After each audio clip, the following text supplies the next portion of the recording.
And welcome, ladies and gentlemen, to the screwed it up already. Bravo! Welcome back to the Valley of the Judged. I am your one and only gaming monk, better known as Mildra, and with me I have my good brother here in the temple, the three-eyed master of dad jokes, good brother Joe. And don't forget, all around Kamen Rider fan. That'll come later. That will happen eventually, and will probably drag us a mutual friend of ours into it. I know it's going to come eventually because I've seen previews of that being worked on. Which you've shared with me, yes. But so originally I was going to cover Dungeoneers as part of the one-shot day for today. Well, I say one-shot, but it is more accurate to call it a two-shot, obviously. But then this translation for Dark Blaze, which had been memed as Dark Braze for months, finally dropped. Like, this dropped about 24 hours ago.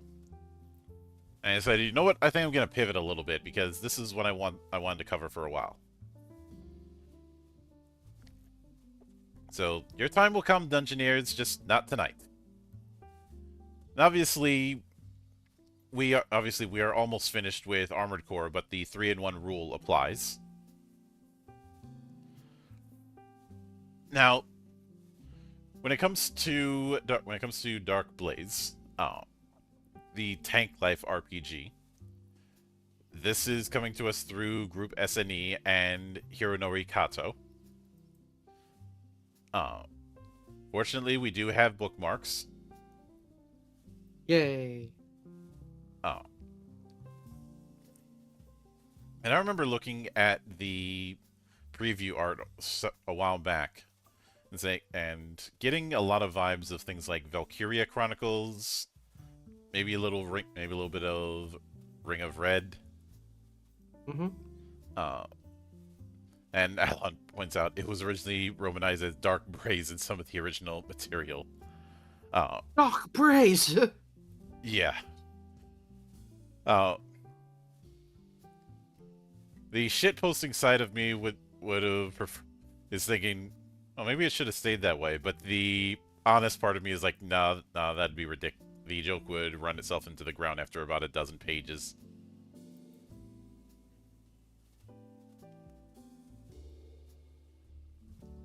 Just a little.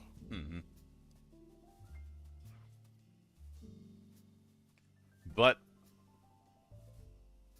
and also the bottom text thing there, that was intentional.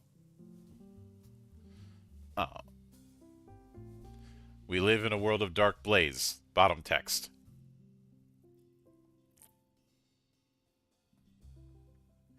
But this is running at about 150 pages, which is why I thought it was an ideal size for this sort of thing instead of a full season. Plus, the other thing we're covering is not going to be that big. But we open up with the world is filled with Dark Blaze. Though it holds tremendous power, Dark Blaze is an energy that is harmful to living beings. Because of it, most of humanity has perished. Yep, we're dealing with a post-apocalypse. Only those that dwell around the mysterious great tree Yggdrasil, which purifies Dark Blaze, have managed to survive. The PCs pilot the tank Sherwood, powered by an Yggdrasil engine. To protect their city and reclaim the lost civilization of the past, they venture forth into the outside world. Listen, immediately I'm disappointed because the tank isn't named Bonaparte. You can make up for it by having a tank called Waterloo. Can the tank meow, maybe? Probably not. Damn.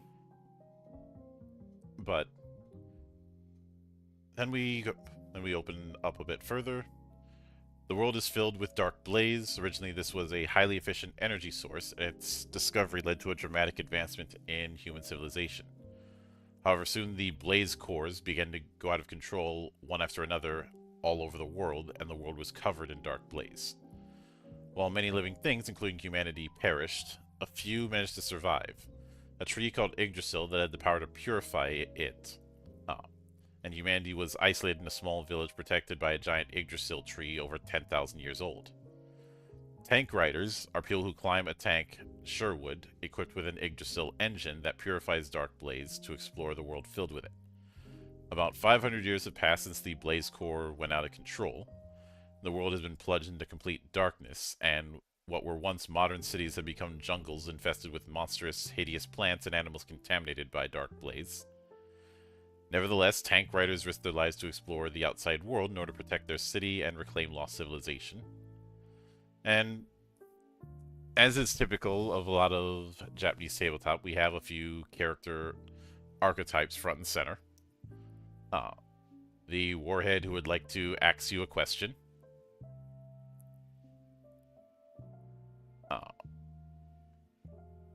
The brave knight who that is an interesting lance.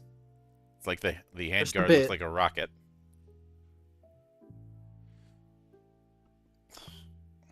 But like see, that definitely looks like something out of Valkyria Chronicles. Huh? Not gonna lie. Yeah.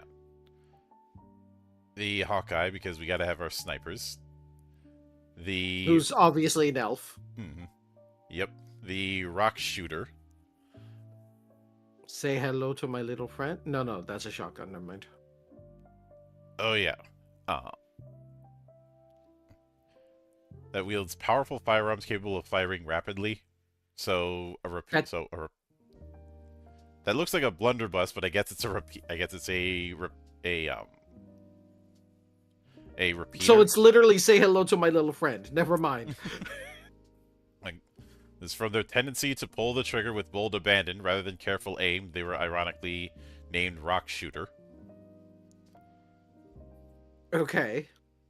Let's see, Arcana Striker. Hello, me. That uses special Arcana cards capable of drawing out pure energy of Dark Blaze. And Lifesaver. So the mage and the cleric, okay. Mm-hmm. I've always liked the idea of a card-based mage. You know I'm right up there with you. Mm-hmm. Even better if the cards actually mean something. Mm-hmm.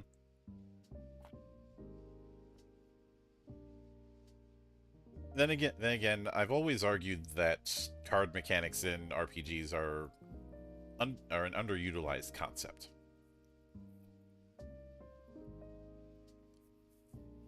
Just a bit. But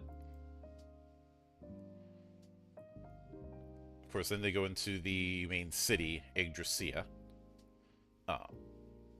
There are 4 races there: humans, elves, dwarves, and monomimi, so catfolk. The population ratio is 30% humans, 20% elves, 20% dwarves, 10% monomimi, and 20% mixed. Like, could they not add the KE there? They didn't want to say beastiers, so... Oh.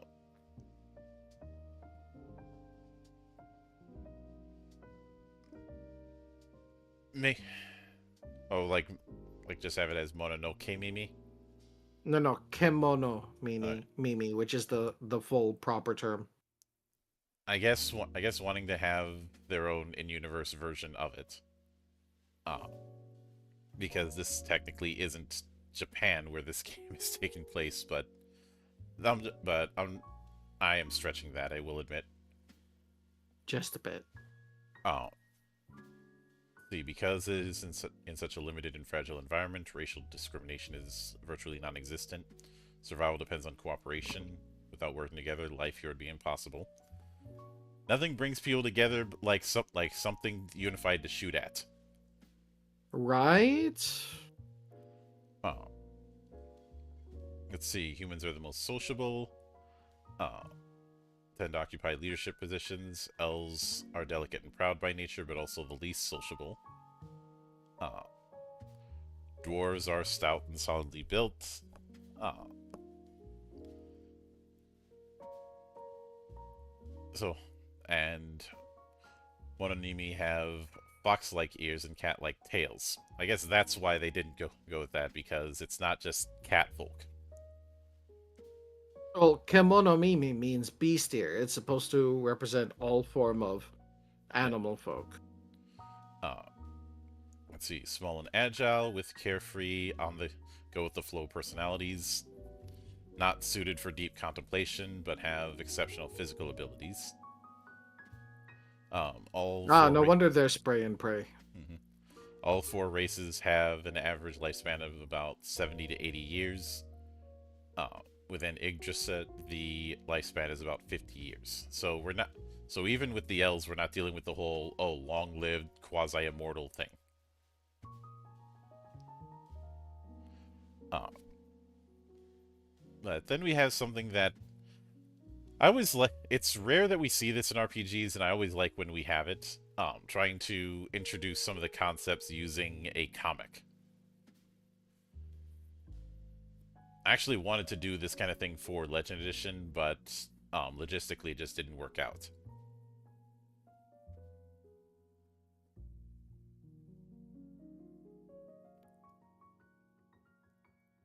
But we have someone who is very clearly the new kid joining a tank team. Uh, an example of the Sherwood, which has tank treads, but is a mobile base. And it has trees growing out of it for whatever reason. Mm-hmm. Uh, let's see. Yggdrasil is governed by the Council for Safe Development, or just the Council. When they commission the Sherwood Workshop, a Sherwood is made. Once completed, it's handed over to the Blaze Expedition Corps. The Expedition Corps selects several tank riders from among its members to form a tank team, and assigns them a Sherwood along with a Dryad. The Council then issues directives to the Blaze Expedition Corps. The Corps selects an appropriate tank team and delivers the mission orders. Upon accepting the mission, the team departs in a Sherwood to explore the designated dungeon. Although the Sherwood is often referred to as a tank, it is not just a tool of war. It's more described as a mobile residence equipped with a cannon. So sort of like the tank in the Fuga trilogy. It's just you don't have to it's just to use the best weapon. You don't have to sacrifice one of the kids.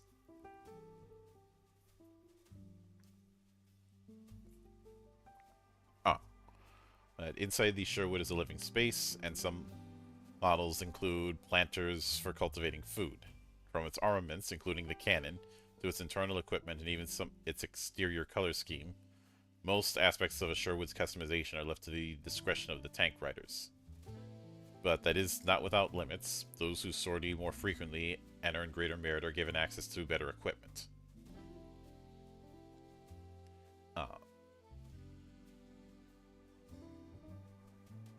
Although I do like that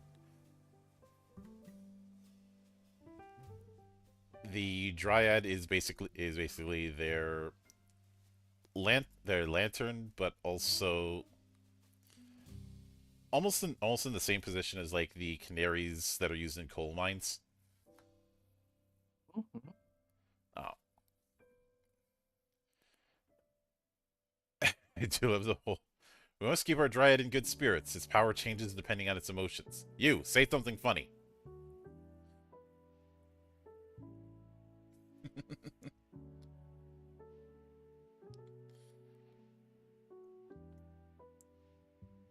but most, but we are dealing with a mission-based approach.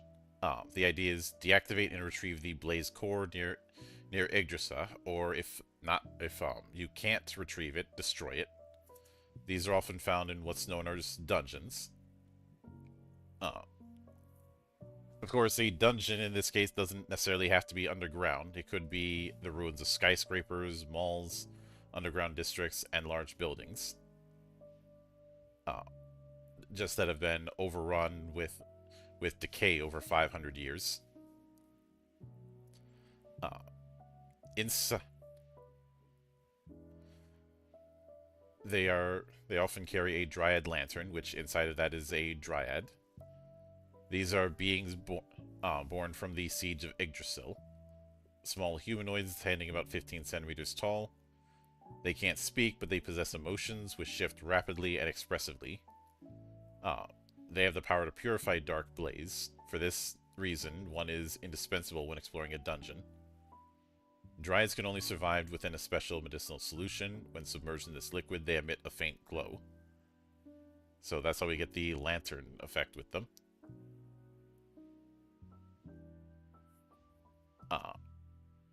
Of course, once you finish a mission, you get medals. The more you have, the more your rank in the Corps goes up.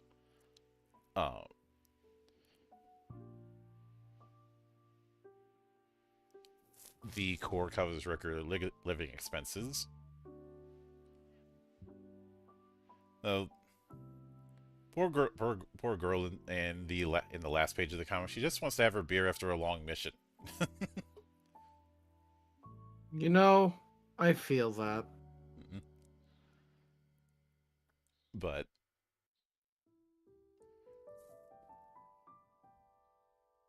after heading back, you have to report the outcome, getting rewards and medals based on achievements.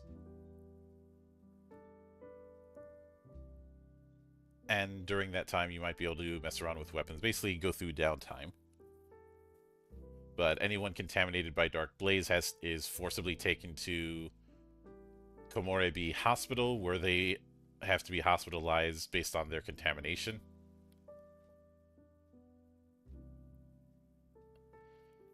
Which is probably also the reason why a dryad is important, because that blaze is everywhere, and it is a contaminating force. And yes, I can't help but hear a Geiger counter in the back of my head.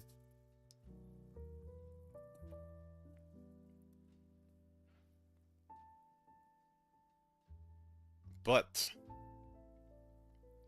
after the color part, we get into the introduction, which is covering what a TTRPG is, and how to read the way a session works, what is needed to play. Standard fare. Mm-hmm.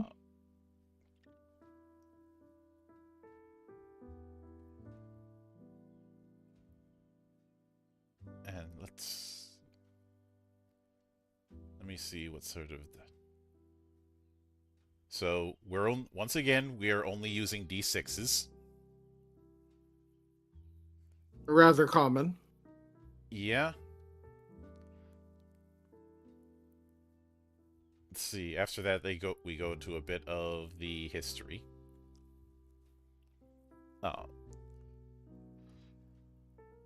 The main currency is PW, or pure water, which is a solidified sap of Yggdrasil into a thin rod and then cutting it into pieces that measure 5 millimeter in diameter and 50 millimeter in length. Each one stamped with the emblem of Yggdrasil and circulated as currency. As the name hints, it can purify water contaminated by Dark Blaze. One piece of pure water will purify 2 liters of water from the Almaro Lake, making it harmless to humans.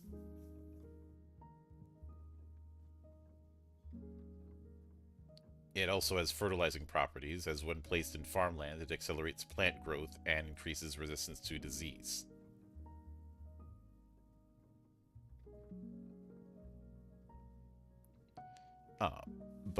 But production of it is controlled by the council, since I think they're concerned if people aggressively draw sap from Yggdrasil, it might screw over the tree and thus screw over civilization. You know, fair. Mm-hmm. Uh, they also go into a bit on the Yggdrasil engine, which they call an engine, but it's not going to look like a mechanical engine. It'll look like a large tree stump, and producing an engine is more akin to agriculture than manufacturing. In simple terms, a root from the tree is cut and cultivated using a special solution by trained specialists. Using thicker roots results in a faster completion but produces a weaker engine. Using thinner roots requires far more time and labor but makes a more powerful engine. Larger Yggdrasil engines generate greater output but are naturally more difficult to operate.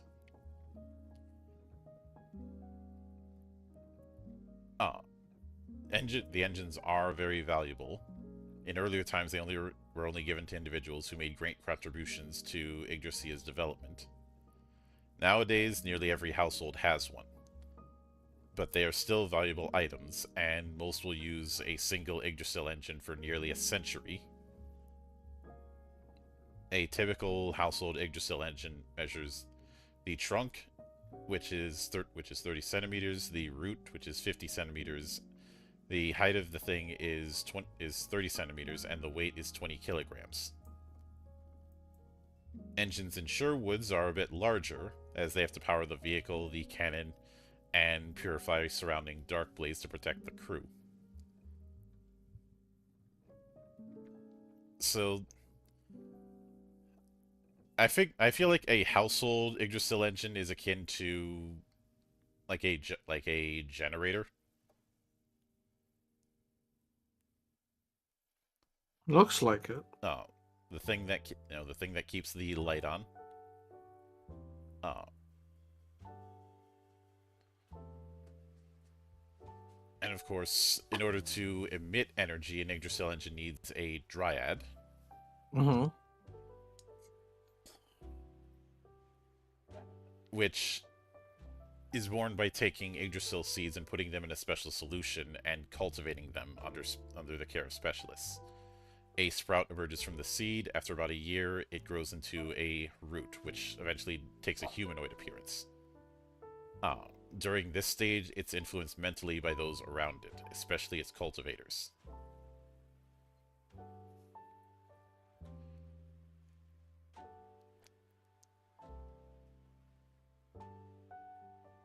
And because the first dryad grew grew as a young girl, everyone believes that all dryads are girls, and because of that collective belief, they rarely grow as anything else. Mm-hmm. That's interesting. Yeah, I'm pretty sure if you had the right people around, you probably could develop a male-looking dryad, Or even but an older form. I think it's a case of a feedback loop. Uh, Mm-hmm. the first dryad was looked like a girl, so everyone thinks all dryads look like girls, and because everyone thinks all dryads look like girls, that's how they come out.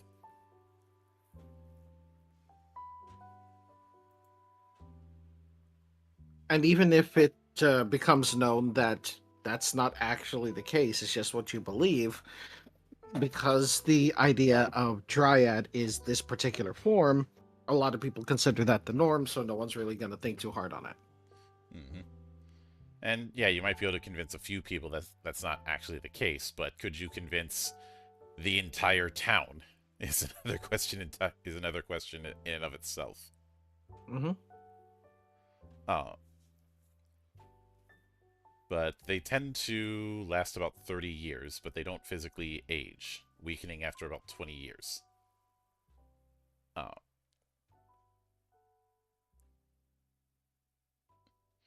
of course, then we have the Sherwood, which is a self-sustaining, self-propelled tank equipped with an Yggdrasil engine and a Dryad. Uh, and of course, there's all Sherwoods are made by the Sherwood Workshop. They also handle all repairs and any modifications. Uh, there are about 50 members of the workshop. About half of them are dwarves. Yggdrasil has about 50 Sherwoods, but about 20 of them are always undergoing repair or improvement, so there's only 30 active Sherwoods. The Blaze Expedition Corps they describe as a military organization, but based on what we see here, I think it's closer to the mark to look at them as a militia, like the state militias slash militaries that were part of the early U.S.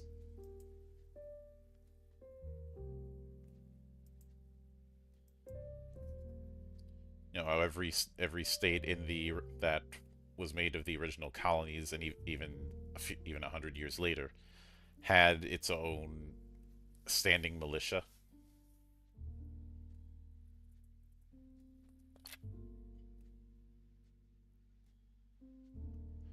But the while daily living salaries are taken care of by the Corps, trainees only get a 12-cent stipend and will typically hold other jobs while undergoing training. Uh, I do like that the relationship between the workshop and the Corps can best be described as that of stubborn old men who constantly argue but respect one another. The workshop thinking those Corps hotheads don't treat the Sherwoods with care, and the Corps going, it's because the Sherwoods are junk that we're the ones risking our lives. Damn. Uh, then we have the tank riders and tank teams. Tank riders were a thing, I think, all the way up to, I want to say, World War II. Uh, and they were exactly what you think they are. uh, and though with some tanks, I feel like they might be a little too small for a group of tank riders.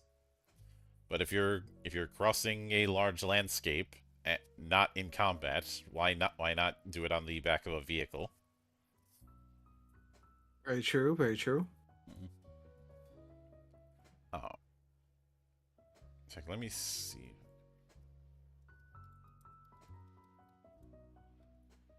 I'm gonna see if I can find you a image of the tank riders. Uh, Although apparently there was an arcade game called Tank Riders. Oh, it's an app arcade game. That's so not helpful.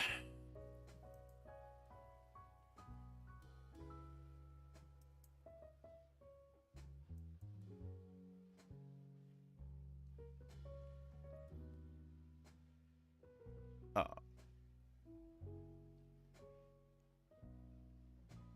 okay.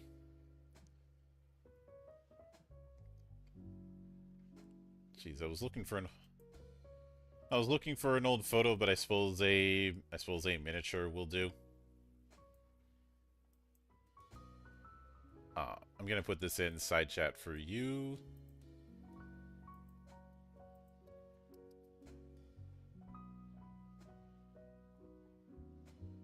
That is a miniature of a British World War II tank along with its riders. Ooh.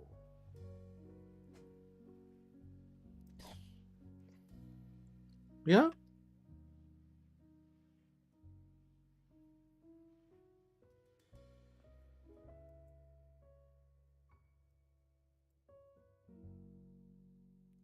But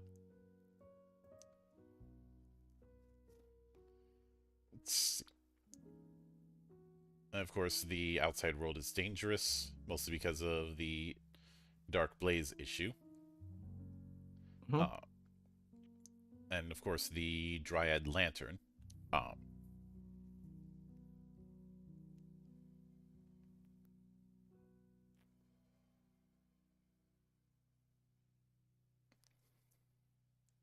which for household Yggdrasil engines, the Dryad is in its tank. But for Sherwood engines, things are a bit different, since tank riders have to enter dungeons to either disable or destroy blaze cores. Now, a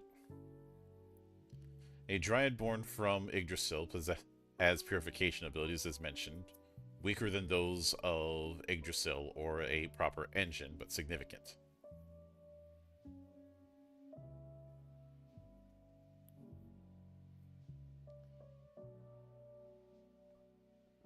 But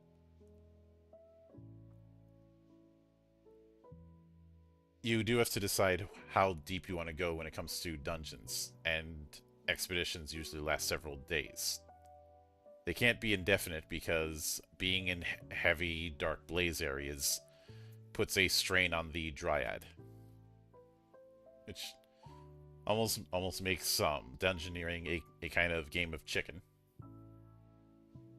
And we have a very nice display of a tank rider's equipment.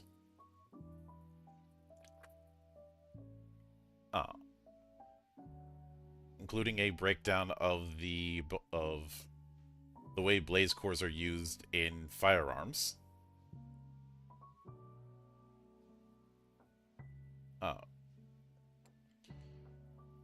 Developing blaze cores for more advanced weapons is very hard, but for simple muskets, they can be made locally. I like that we have a breakdown on just the bullet itself.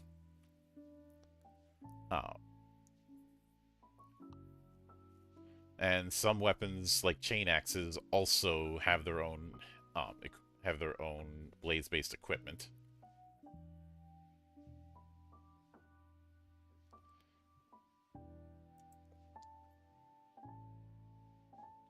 But even with that, because of how hard it is to make these,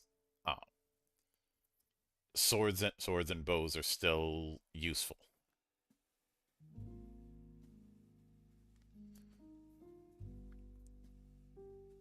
And I do like that we have a kind of World War I level tech. I won't say World War I, but between World War I and II tech level with all of this. And I keep getting reminded of Valkyria Chronicles. Yeah. Which is not a bad thing. Mm. But then we get to character creation.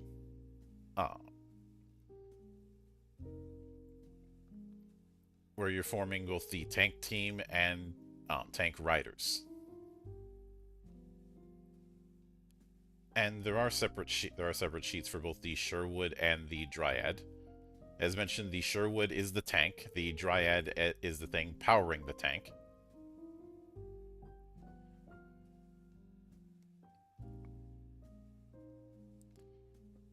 But we go with name, appearance, who is managing the thing. Basically, which of the PCs is the tank commander. Then team and members. Then loadout points, which you don't have to worry about at the start. Mm-hmm. Then armor, your physical and magical defense, your life armor value, the main cannon, its particular modes. The empty slots are secondary cannon you don't have to worry about because you don't have that. You just have the one main cannon.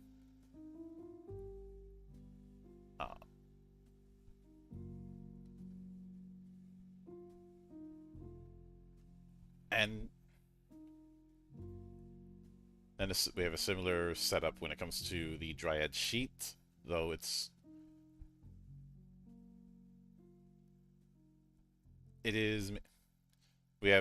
has its own setup with things like satisfaction and dissatisfaction. The mood of the Dryad, the LP, the vitality, which is tracked when you're acting outside the Sherwood. The Dryad's power, which can be used on a limited sense. Preferred establishments. Reserve storage. So spare weapons and items that are not being used in combat. Sherwood-related equipment can't be stored there. A log for any acquired materials.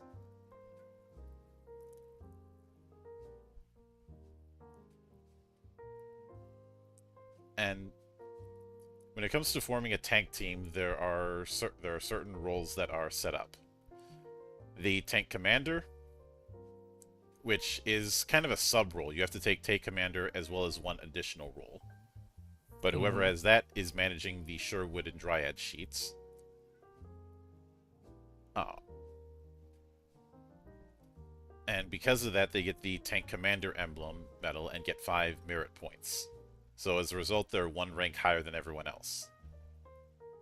Which makes sense. You know, everyone chooses who's going to maintain the extra work, so you know. Mm-hmm. But then the pilot, self-explanatory. The gunner, also self-explanatory. Yep. The restorationist, the person who uses magic to repair the Sherwood. Obviously, this is going to be a rock gunner, and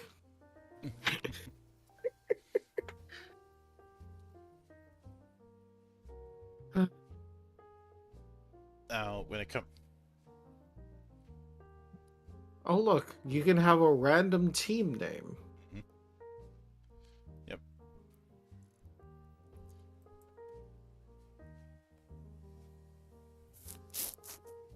And we also have a thing for the Dryad regarding its personality type and how satisfied or dissatisfied it is. Or rather, where the marker is on the personality type gauge. Mm-hmm. So when you reach the first, second, and third numbers, it represents a level 1, 2, or 3 breakthrough.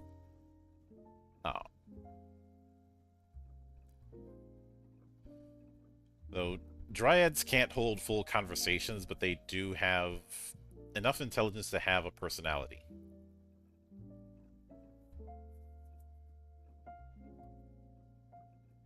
And I like that you have a random personality determination set up here. Mm-hmm.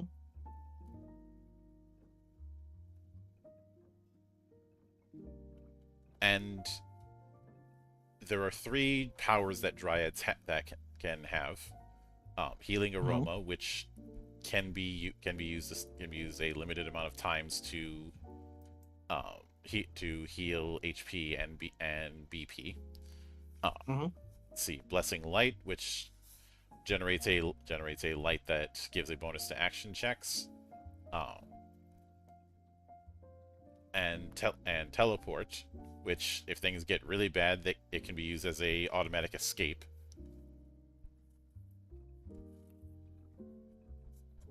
So, one thing I wanted to point out is when you're making your Dryad, you do the age at random as well as the gender, right?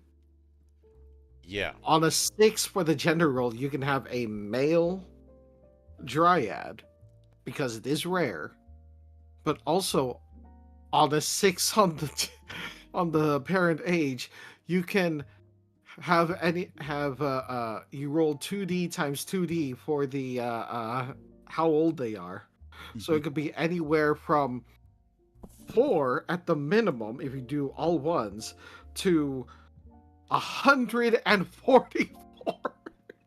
Which might be a bit would be a bit odd because it talked about Dryads having a lifespan of 30 years. Well, apparent age isn't. It would look like a really old person. Yep. Oh yeah, the Dryad's actual age is between 1 to 30, but the apparent age would be... Oh. Uh-huh. I think at that point they'd look like a prune.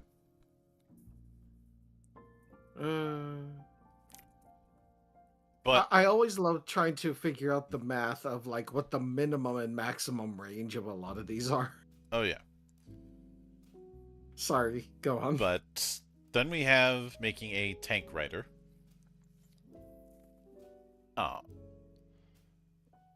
Name, appearance, information, for personality, surface, age, and gender, race. Each race has its own unique race power. Uh, then job, the class skill name and its associated power. HP, which is 15 plus level times 5. BP, which accumulates when using military branch powers or through trouble during missions. Your attributes and skills. Your main attributes are might, agility, and focus. Everything else is skills.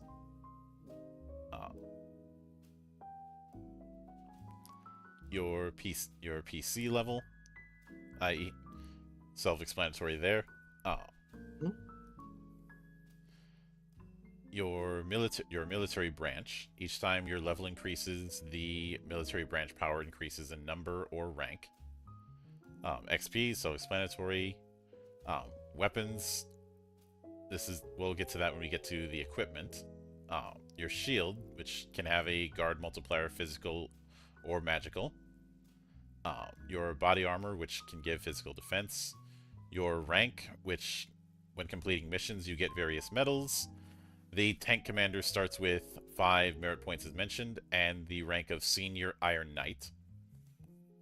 Other PCs start with 0 and have a intermediate Iron Knight rank. Of course, you start with 1500 pure water for getting your starting equipment.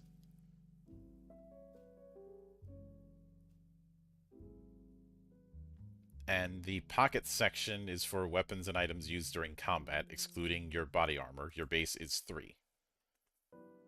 So, usable items. Got it.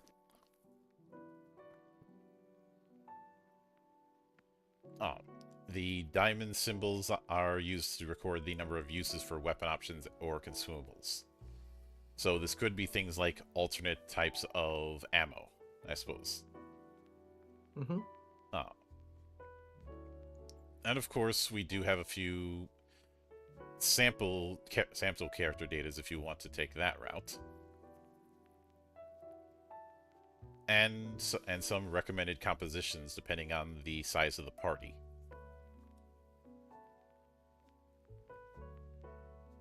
So some options if you had like 3 PCs versus 6.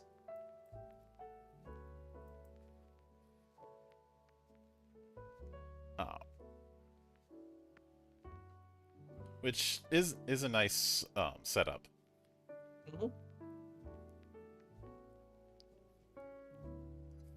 It looks to me that when you have like a small group, they want they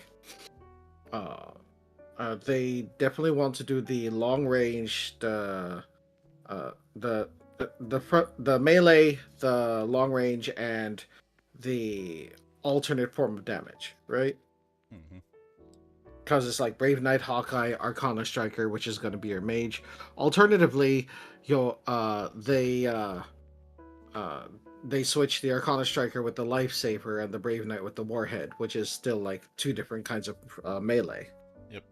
But yeah, which is pretty traditional, all things considered. I just like the fact that further on for the 5-person team, it's like everybody except Arcana Striker or everybody except Hawkeye. It's like, well, you only need one of these. And of course, if you're doing a 6-man team, 1 of each branch. No, we're gonna go all Arcana Strikers. We'll be fine. Were you also the type who tried to go with 4 white mages in FF1? Oh no, in FF1 I actually did 3 of each mage and a monk. Sorry, 1 of each mage and a monk. That's what I meant.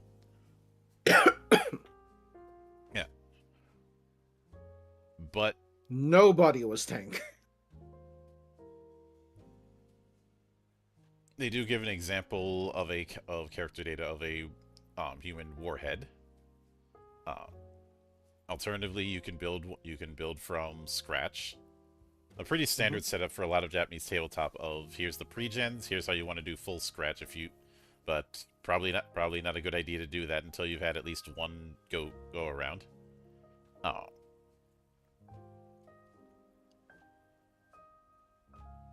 So obviously, first determine race, which determines initial attributes, skills, and the race power. Mm-hmm. Oh.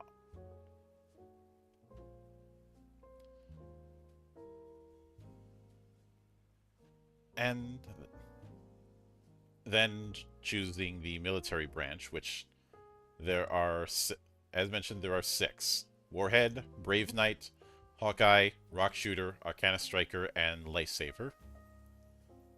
Oh. Then at level 1, you pick 1 military branch power available to level 1 characters. Oh.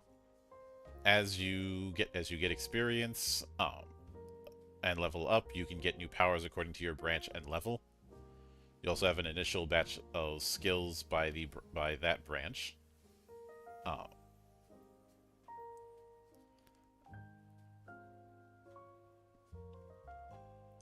And each one I like has how a branch humans power. don't have their own profession. It's just choosing a profession made for another race.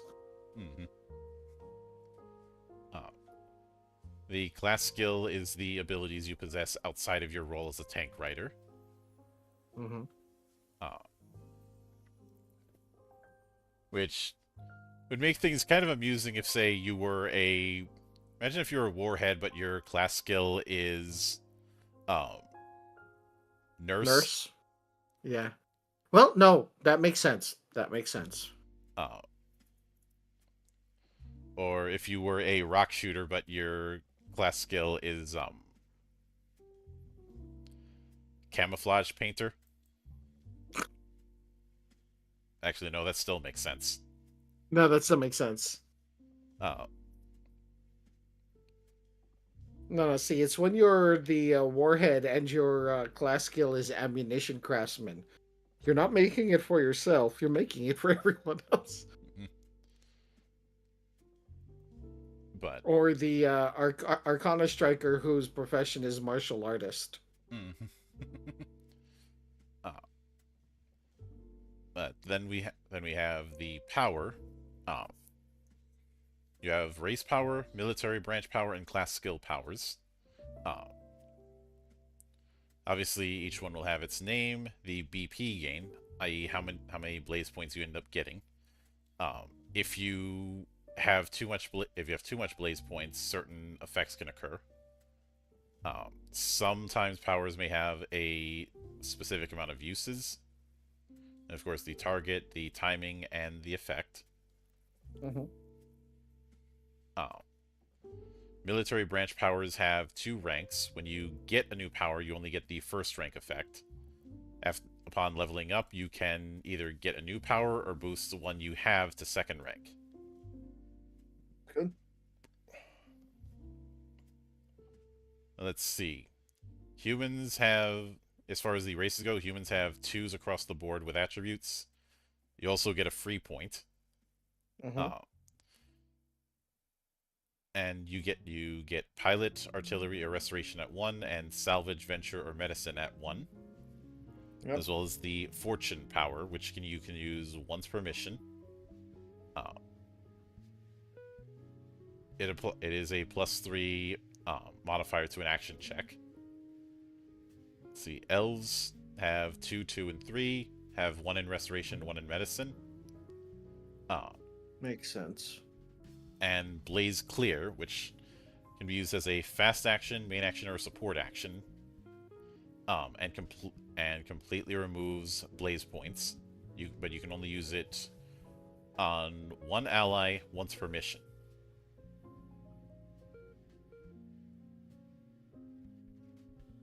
Well, I mean, again, bad things happen when too much accumulates. Mm-hmm.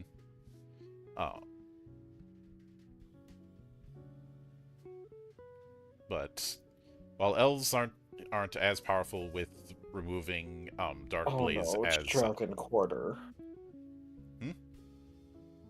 No, I'm getting flashbacks of Dragon Quarter. I think I can see why, but I will hear you out. Well, so like from what I remember in the lore, they also had like an energy source that you're not allowed to accumulate too much of or else bad things happen. Except the main characters could use that energy. Yeah, the whole dragon form thing, which as was overpowered, but the more you use it, the closer you were to game overing. Though the Uh, game kind of encouraged you to game over quite a bit. yeah, Uh, like, I hate that I remember that. and I liked Dragon Quarter, but I also think it was the wrong kind of game to put out at that time. I liked Dragon Quarter, but I think it would have been better if it wasn't a Breath of Fire game. Uh, well, what I guess what I mean is that something like the something a bit closer to the usual mark, uh, probably would have been a better fit than going so radically off the rails. If that was like if it was made as like a spin-off and there was a mainline Breath of Fire 5 at that time, I think it would have had a better shot. Alternatively, like I said, if it didn't even have the Breath of Fire name to it, I think it would have been very good as a standalone game. Yeah. Oh, Anyway, just sorry about that. yeah. Then we have Dwarf, which has, Dwarf. of course, it has a might at 3. Why would it not? Also pilot and salvage. Uh, Once per mission, dwarves can use maintenance as a power. Uh, in addition to normal targets, this power can also target one Sherwood tank section, either the firearm weapon option in the target's pocket or one tank option installed in the selected tank section. Restore its usage count to its maximum. It's like, I'm out of ammo! No, I'm not. You know, I'm amused by the description. Males are muscular, while females tend to be full figured and robust. Hmm. Uh, I'd imagine because of the beards, some people believe that female dwarves don't exist. That dwarves just pop out of the ground. No, no, but they pop out of the stonework. That's why they're mining so much. And Monomimi Um, um, have agility at 3. They also have no. artillery and venture, and dryad communication. Uh, Monomimi used to revere Yggdrasil as part of their nature worship, and once per mission, they can increase a dryad's satisfaction by 3, decrease their dissatisfaction by 3, or restore 3 LP. This does not trigger fever. Okay.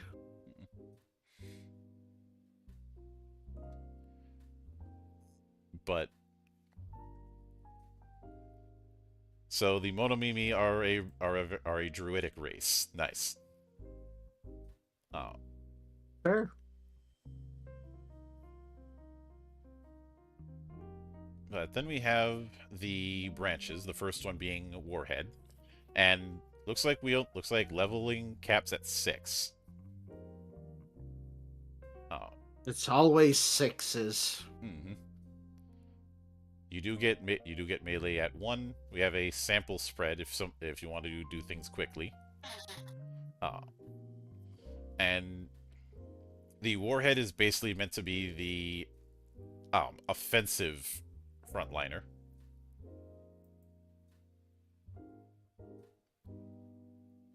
Makes sense. Especially given the branch powers that they have, and it looks like each one only has 6 powers. So by the time you cap out, you'll either have all 6, or you'll have a good chunk of them with 3 with up to 3 of them at rank 2. True. True. Because You get smash. Actually, let's see. You get smash and offensive form at level 1. Actually, you can get one of those two at level 1. You can get one Hmm. of the other 4 at level 2. At level 3, you rank up one of them. At level 4, you learn a fourth one. And 4, 5, and 6, Or you learn rank a up fourth one. one. Mm-hmm. Yeah. So, Yeah. For. Hmm. Sorry. so let's see. 1, 2, 3, 4, 5. Actually, I take it back. You won't be able to learn all 6 powers. You're gonna learn up to 5. Yeah, because at 3 you're forced to rank up one of your 2 powers. Mm-hmm. So if you choose the path of just ranking up, you'll at max you'll have 4. No, you'll have 3 ranked up 3 level 2 abilities Mm-hmm. if you wanted to do it that way. Or you'll have 1, 2, 3. Yeah, or you'll have 5 abilities with only one of them at level 2. You're right. Mm-hmm.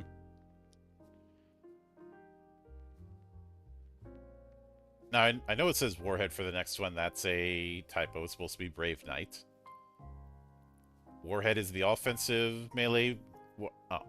And Brave Knight is the defensive. Mm-hmm. Oh.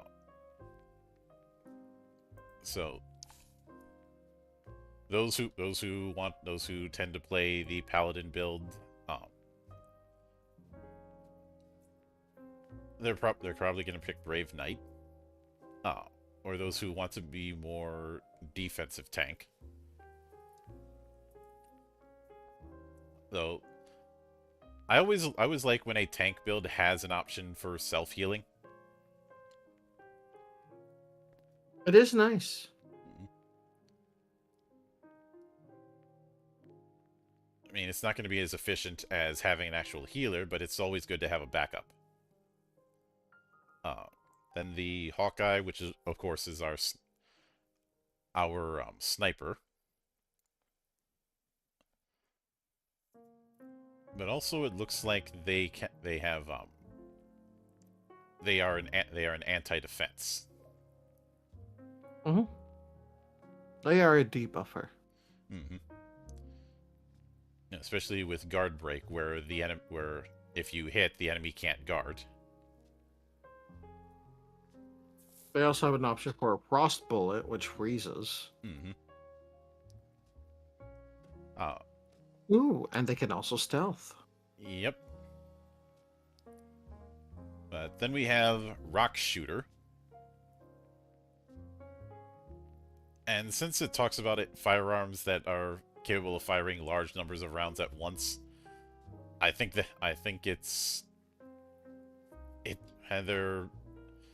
sample character has a blunderbuss, so that goes into what their style is. They are for those people who like doing shotgun charges in shooters. And I feel like Rock Shooter is a style that you probably don't want to put a first-timer in. Yeah, probably not. Oh. But they are accuracy by volume, especially with some of their effects.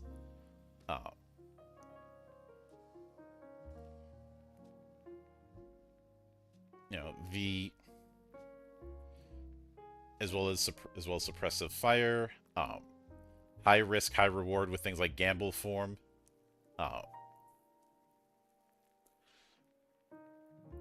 Read pinpoint shot. Blunderbusses are normally meant to scatter their shot, but this technique fires from extreme close range instead, concentrating all that power into a single point. Who needs to aim when you could just fire point blank? Mm-hmm. Does a lot of damage, but it only targets one enemy.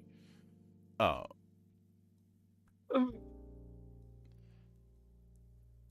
But yeah, this is... even though they call it a blunderbuss, there's a part of me that's like, this whoever is doing this build is using the super shotgun from Doom. Yeah. Uh, Here's the one I want. yep, Arcana Striker. Look, another typo. Sample character data, Mono Mimi Rock Shooter. Yeah. Oh, I think Mm. those typos have been fixed. I just didn't have time to grab the newest version and then upload it to the folder we use. But No, you're fine. oh.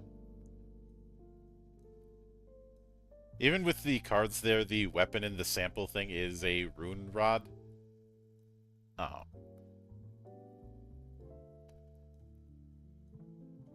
But I I think think the but cards. No, the cards are all the abilities. The rod itself is just a multiplier for the magic. mhm. But the cards are meant to be in the Arcana Striker's pocket, I think. Mm. Uh, Magic Bullet Arcana, I see. mhm.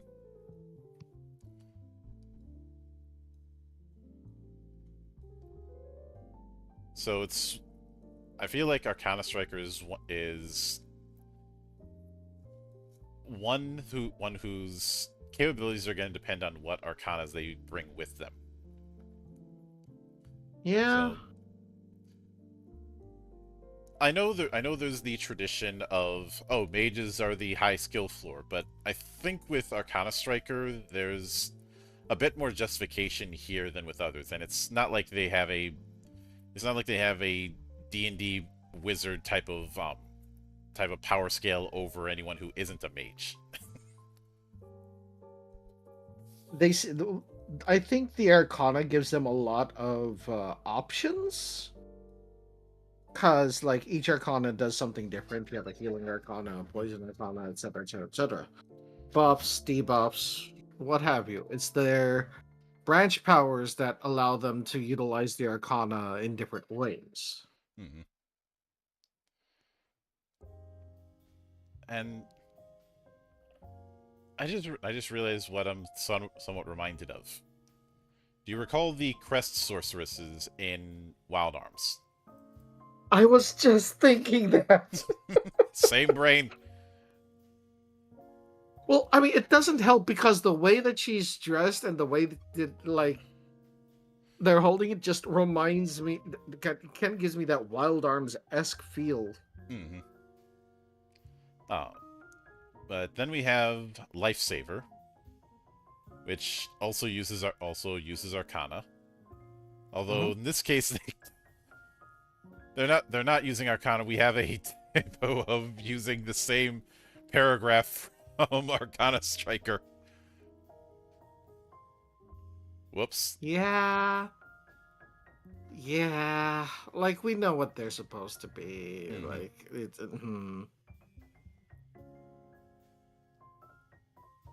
Though, from the looks of things, for both the Arcana Striker and the Lifesaver, you definitely want to give them any kind of body armor that gives extra pockets. Yeah. Uh, of course, the first thing that they can get is some sort of healing.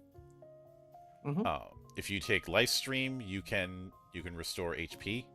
If you take Pure Stream, you can um, restore BP.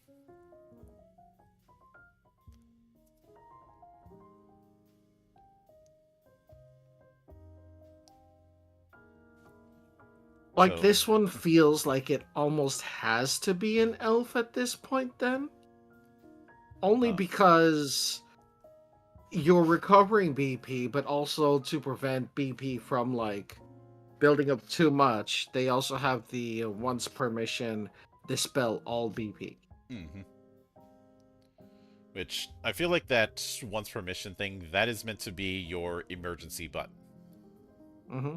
I don't use this when you're fighting a bunch of mobs outside of a dungeon. This is for when things are starting to go south.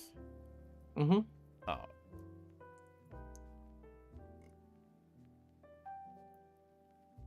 but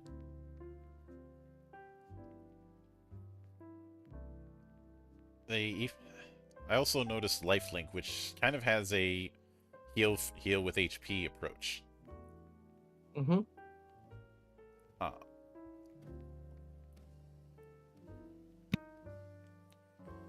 so it so because of that having a high, it'd be interesting to have a high HP healer. Ah, yes. Heal with the power of muscles. Mm. Well, we've had muscle wizards before. What? Very true. Oh, muscle Very true. wizard, might you cast us a spell? Oh, of course, young adventurer. I cast fist. Although if your mage walks around with a frying pan, can they say that they cast iron? Get out of my head. I was about to make that joke. But then we have the job skills, and each one has their own unique power that they can use. Uh, so since we joked about camouflage painter, let me look at that one. That power is camouflage coating. Um, it is so it can be used with target, all tank parts of the Sherwood, timing when the target receives damage. This turn, the reduction to the target's current life armor points is halved. How? How's that camouflage? Oh, they kind of explain it. Camouflage paintwork is believed to carry a ward-like power. The colors and Oh, design got are it. Yeah. nothing short of art. Sure. Why not? Uh, but then we have things like Blaze Forecaster. According to the forecast, a 60% accuracy rate is said to be the current limit of Dark Blaze forecasting. A good prediction might just save a life. So they can predict how dangerous an area is. So, one thing that I'm immediately noticing is that earlier on, a couple of these jobs had different names. Like, for example, Shell Artisan. It was called, I know it was called something else, like Ammo Crafter or something like that. Mm-hmm. But this does mean that while your military branch is going to be doing the bulk of the work when it comes to powers, even at first level, you're going to have a total of 3 powers you can bring to bear. Mm-hmm. So we're not dealing with a case of the basic fighter. No. But then they go with how growth works. It works by filling in the checkboxes. Kind of an interesting threshold where um, the first three for level 1 are filled up. Then you fill out 2 more for level 2, 3 for 3, 4 for. Oh, I see what it's going with, but in that case, why the 3 checkboxes for level 1?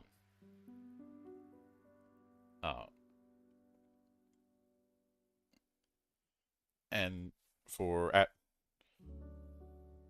attributes, you fill in the +1 at first, and then each time you fill in the 3 or 4 for the next one, you increase that bonus. Oh, okay. Uh, So the reason why is because you're starting off with 3 bonuses to your attributes or skills, and then for the second level you pick, as you level up, you pick 2 of them that get darkened, and then third level 3, etc., etc. Yep. So in that case it makes sense. Otherwise, I'd be asking, why is this here? Mm-hmm. But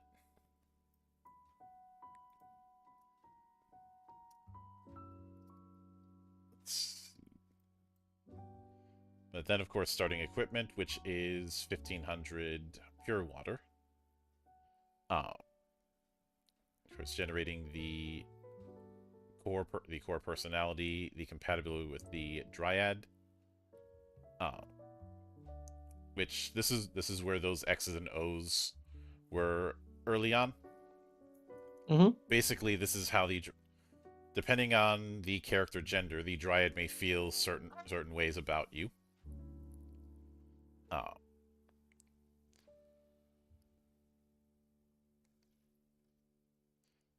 and then, of course, the surface personality of this is the personality that is seen from outward.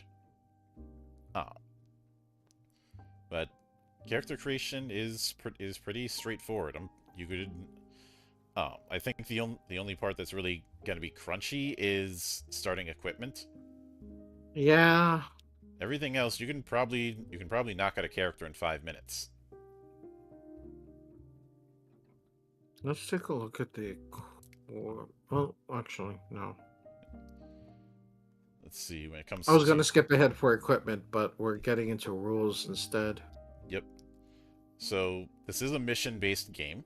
I actually like that we keep seeing that approach. It's an easy approach to build around.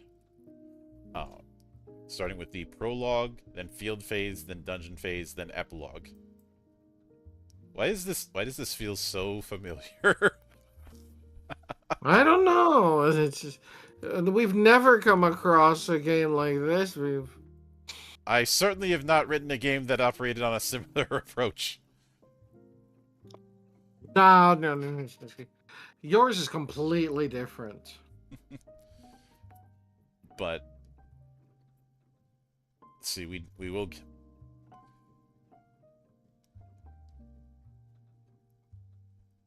But this is a TRPG that has some board game like elements, which that is going to piss off the grogs. Good. Good. They can go back to playing the exact same game and pretend that it's 1974 or something. But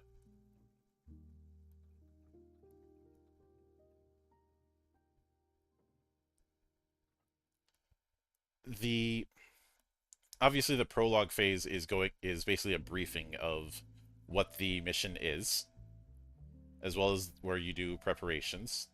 If you're doing an official order mission, you're going to be given issued supplies during this phase.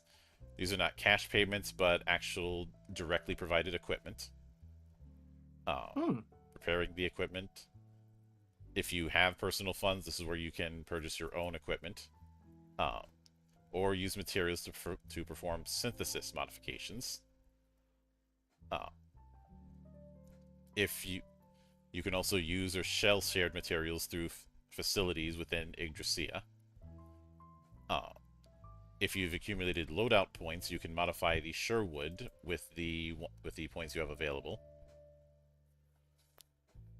Uh, so, for the film buffs among you, this is the meeting with Q moment. And probably get yelled at for destroying his stuff again.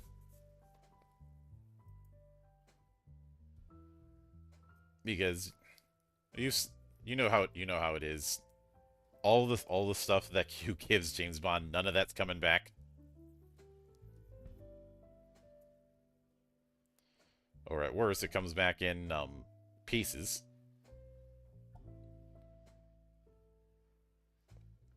But for the field phase, you first determine the route, the types of terrain that have to be crossed, and how many days it's going to take to get there.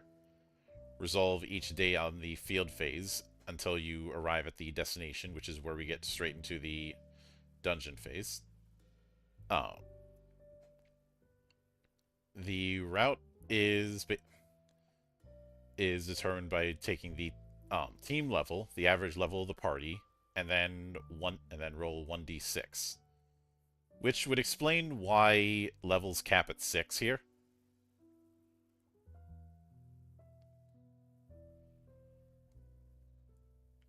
Hmm. Because the higher the level and the higher the roll, um, the less safe the journey is. This also means the size of the party is going to play a factor.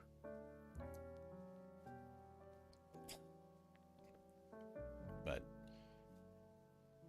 and I'd say this is also a bit of a thematic thing.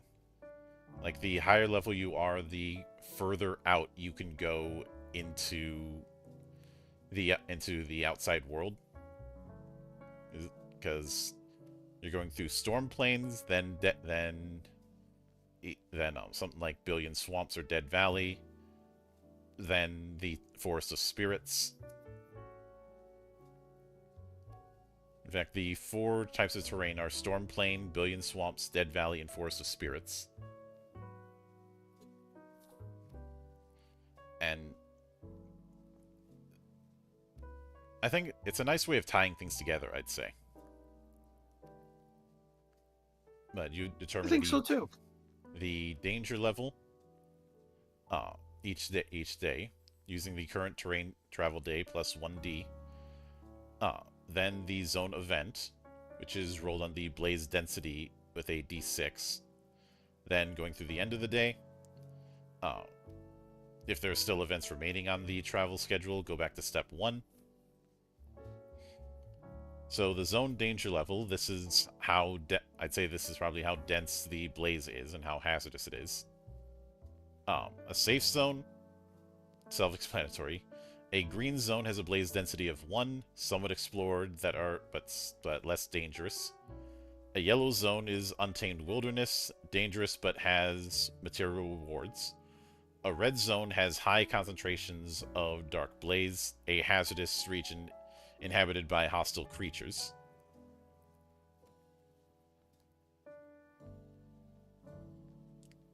So, and you kind of you kind of have it where each day, no matter what, you're getting a higher result the further you go on, which is probably why as your team is more leveled with some of the earlier areas, it takes less days to go through them. So if you get a green zone, you roll 1 dice on the event table. A yellow zone, 2 dice, and a red zone, 3 dice.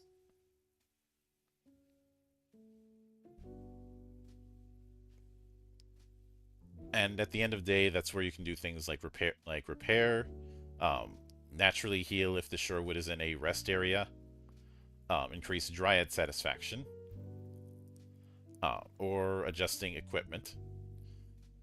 So you do have a way to respec to a point during adventuring, until you get to the destination, of course. Which leads right into the dungeon phase. Remember, a dungeon doesn't always have to be a fantasy dungeon. In fact, given the kind of setting that this is, I'd imagine most of the time it isn't. It would also be a really good opportunity to use things like abandoned malls or buildings as a visual rep. True. Kind of had a similar thing with Sword World to represent Magitech ruins. Which makes sense because both of them are post-apocalypses. Which I've mentioned before, but the difference between post-apocalypse and post-apocalypse, with the latter, enough time has passed that you're starting to see new civilizations. Which I'd say is definitely applicable here, even if it's just 1. But, so you first, for the dungeon phase, you first determine the layout, then resolve each room, going through rooms 1 at a time. So you're not having to do full dungeon map layouts with a bunch of 5-foot squares, thank God. But since it's unlikely that you'll clear a dungeon in one day, you go back. You eventually go back to the Sherwood to rest before diving deeper in. Uh, and eventually either complete the dungeon or abandon it and go back to the city for the epilogue phase.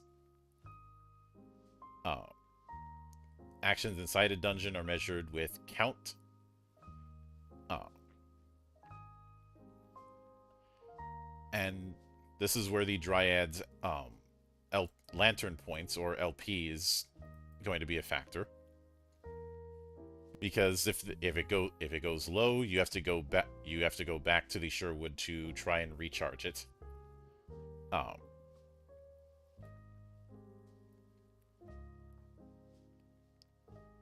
and it looks like the cap is 30. For each one count that passes inside the dungeon, 1 LP is consumed. Uh, each time LP goes up by 5 points, the Dryad's dissatisfaction goes up by 1.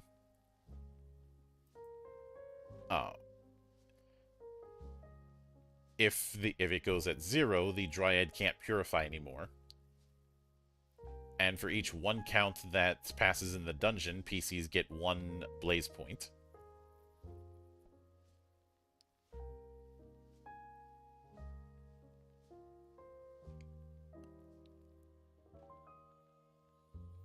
But it looks like we do have something of dungeon map layout, but again, it is not the typical map layout that you'd see in fantasy games, because it always seems to be on this 5x5 grid. Bigger rooms also consume more LP going into them. Mm-hmm. So, because of the way this is set up, you could quickly put a dungeon together in, like, I'd say, like 5 minutes.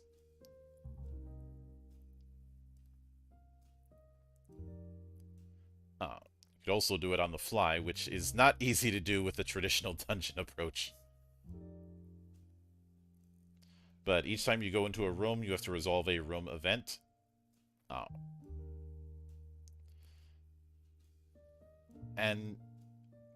But after resolving that event, you can do first aid, but that is going to consume 1 count.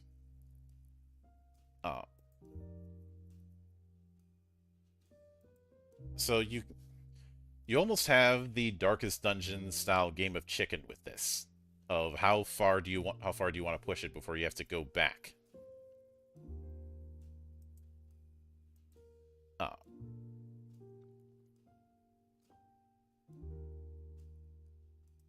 And let's see, when it comes to how much lantern points you recover, that's during rest. You're not. It is doing the daily procedure of the field phase, at which point the current travel day count keeps going up. So you eventually are going to have to rest at the Sherwood, but you can't do it too much. Again, I keep getting that vibe of a game of chicken. How far are you going to push it?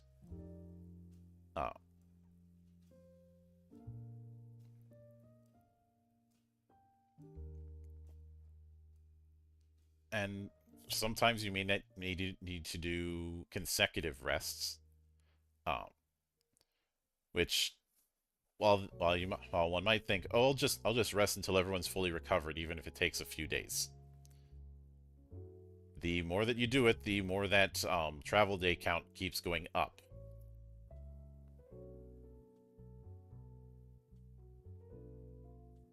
So worst case scenario, you may end up with a dungeon where clearing it is not a good idea, and you got to go back. You got to go back to the city. But then you have the epilogue phase where you describe the ending, you confirm rewards. If you get XP slots, you may get medals, do any adjustments, and then on to the next mission.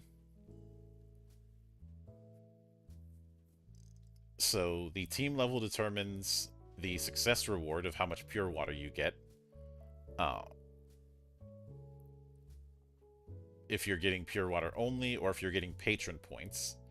But you can still get paid if you fail the mission, just not as much.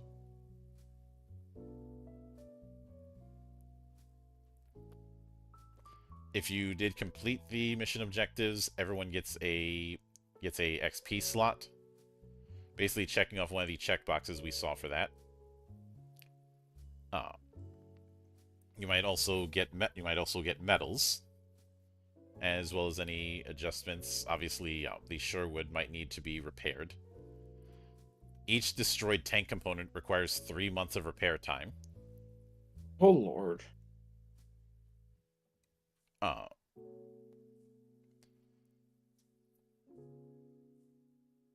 And you do have the option of becoming a Wastelander.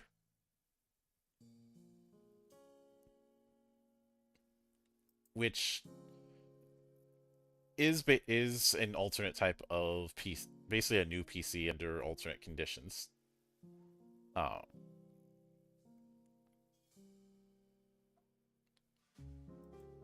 And it does say the new PC is typically a reserve member or retired Blaze Expedition Corps veteran. Since they inherit the former PC's equipment, they're often a friend, an acquaintance, or a relative.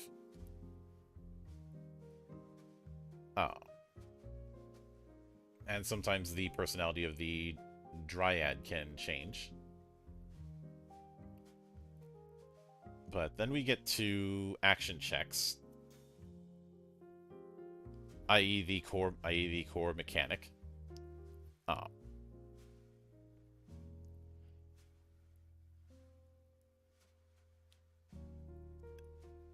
And let's see, first determine necessity, the whole do you even need to roll? Then determining the 2 threshold values, 1 attribute, 1 skill usually. Then determine the difficulty. So difficulty ranges from 1 to 6.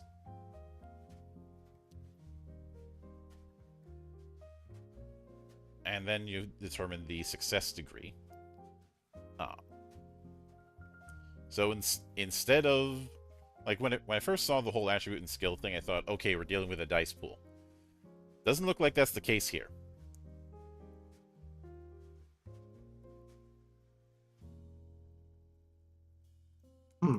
It is you roll 3 die, which to determine the success degree, which ranges from 0 to 6.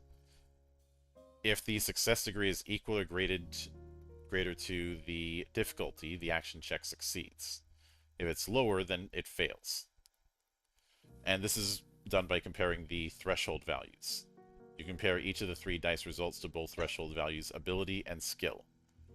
For each comparison where the die result is less than or equal to the threshold value, count it as 1 success degree. Then add that up, the final will be between 0 and 6. And obviously if you beat the difficulty, the action check succeeds. So this is an aim low D6 pool.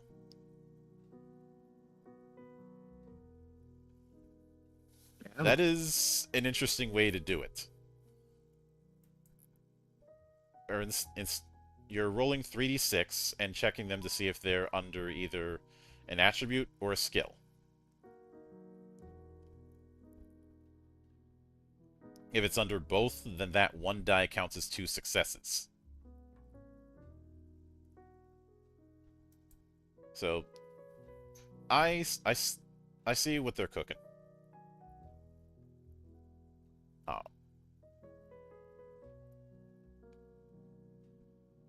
And if you get all 3 die with 2 or 1, that is a crit. At which point the degree of success becomes 6 plus the skill level you used.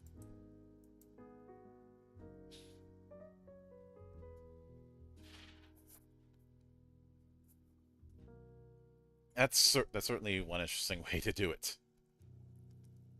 We do have a breakdown in on the action check example here.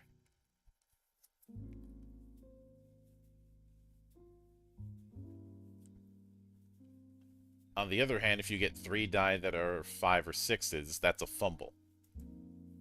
In which point you get Oof, 0 degrees of success.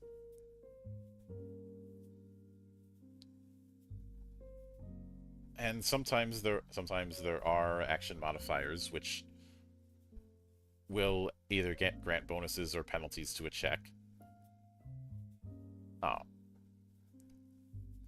The modifiers affect the amount of dice that you roll. So you could roll up to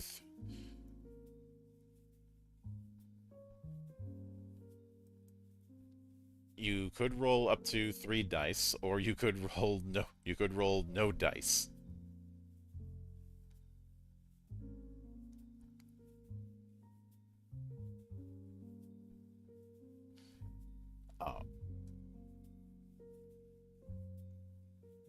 Actually, no. I take that back. It says action modifiers affect the number of dice rolled. Normally you use 3 die, but when a modifier applies, roll extra die equal to the absolute value. Okay, I misunderstood it. Even if you have a -3 modifier, you're rolling 3 extra die, but it's more of what die you're choosing. So if the number is positive, you choose the 3 lowest. If the number is negative, you choose the 3 highest.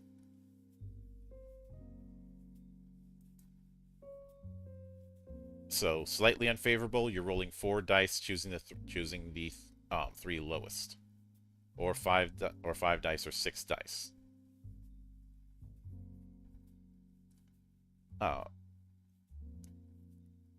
That's an interesting way to do this particular setup.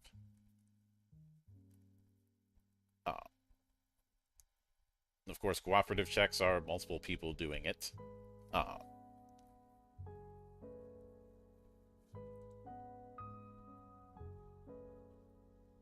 And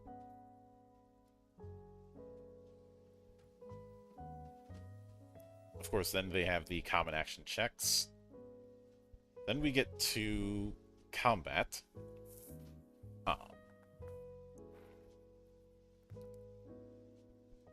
So you do...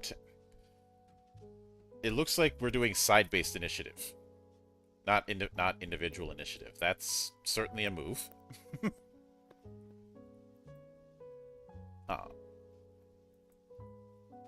But...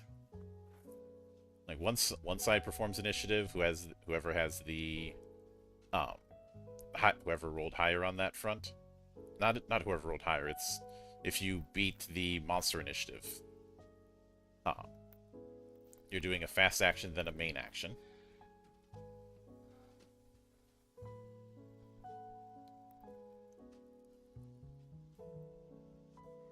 And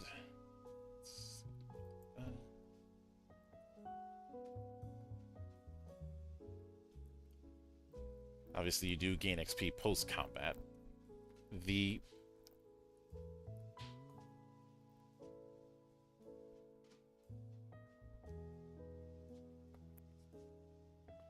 Also, it does look like spending 1 lantern point is about 10 minutes.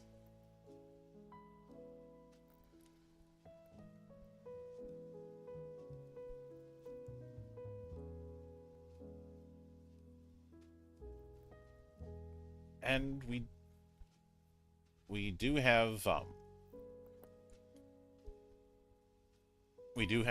a separate combat for just the tank.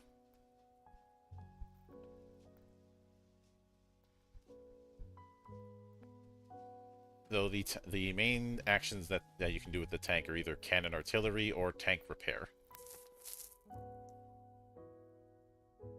As well as certain powers.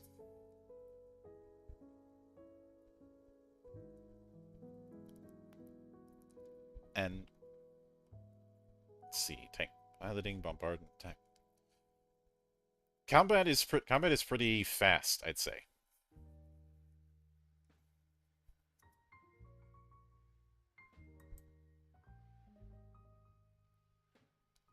but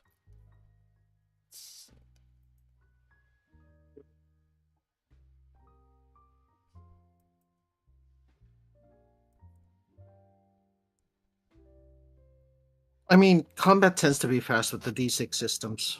oh yeah, uh, say even I'd say even more so here. I am when it comes to let me let's see if I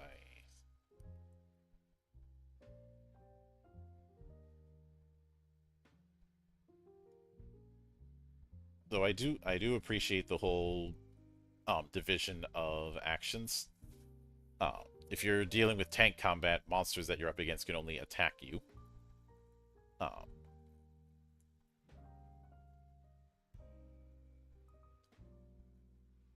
and if you want to repair, that is going to take materials that you've got stored. But you have to pick which component you're restoring.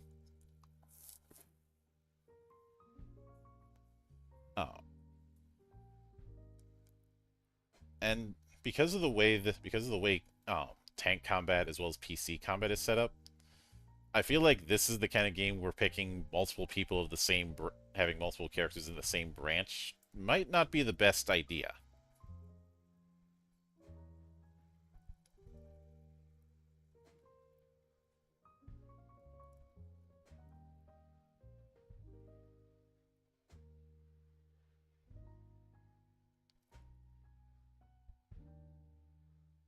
Hmm. Let's see, going ahead a bit, there was hint of contamination when it comes to blaze points, and that's handled a bit further in. So stage 1 contamination is having 0 to 6 blaze points. 7 to 12 is stage 2. 13 to 18 is stage 3. And Wastelander is when you fully fill out the gauge. At which point BP can no longer be recovered. The character is treated as incapacitated. If you become a Wastelander, you have to abandon that character and create a new tank rider with the Wastelander rules.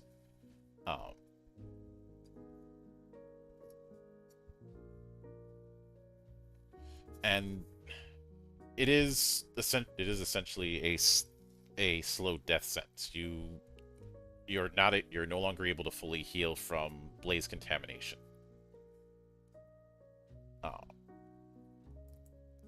And thus you're probably going to be gone in about 10 years.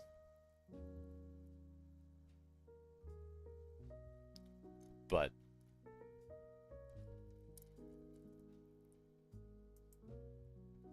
see, then they go into life armor points, which is HP for the Sherwood.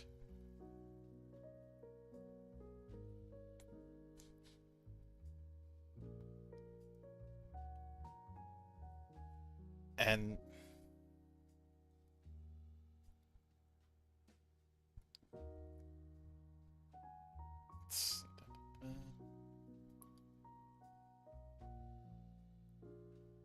obviously going into right after they go into combat, as well as some of the effects. I was hoping to see what the what sort of effects beyond contamination would be affected. But it is not there.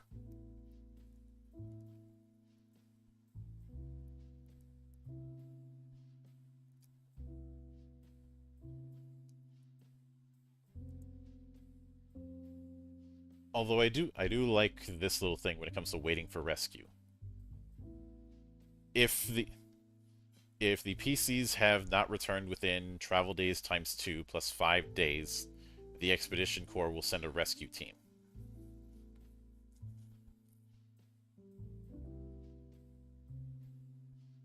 And if a Sherwood becomes fully disabled, there's enough supplies within it to serve as a stationary base for about 20 days. Which means in worst case scenario, you just have to stay put a few days before you get evac.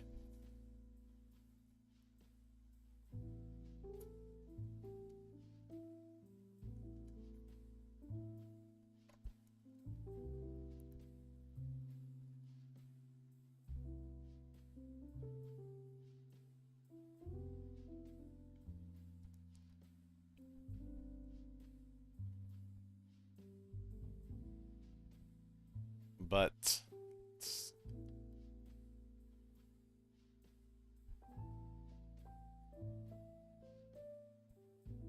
and it does look like the mood of the Dryad can certainly affect things. Uh, the satisfaction starts at 0 during a mission, and can increase under the following conditions: +1 for each day in the field phase, +1 when a PC the Dryad likes gets a critical, +1 when a PC the Dryad dislike gets a fumble.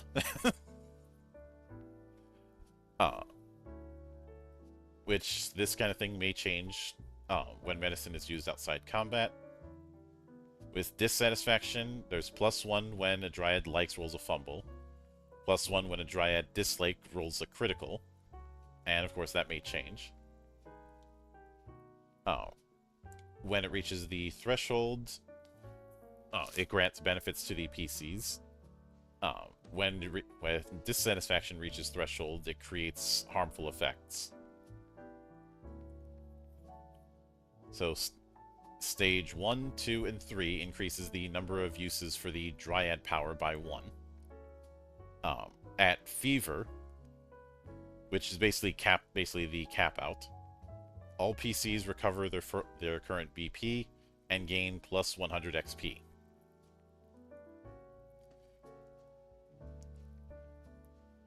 On the other hand, dissatisfaction takes away XP as well as build point, as well as blaze points, and capped out it reaches burst, where all PCs lose 3 and lose 100 XP. Each of these effects only happen once.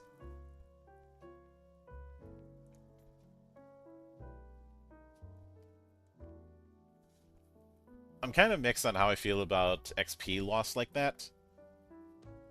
I'm willing to tolerate it here, if only because I don't think you have a level down effect.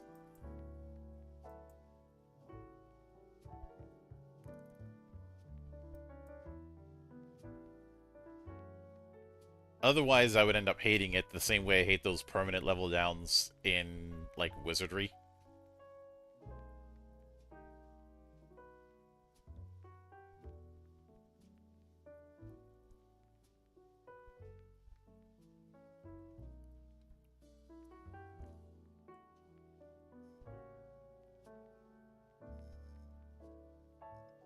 But and when it comes to medals, that is based on merit points.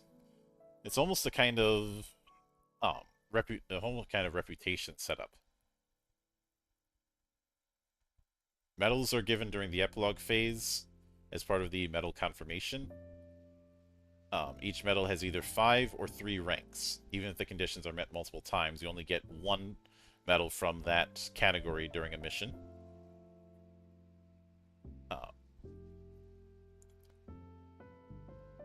And the individual ranks of medals are discerned by leafs.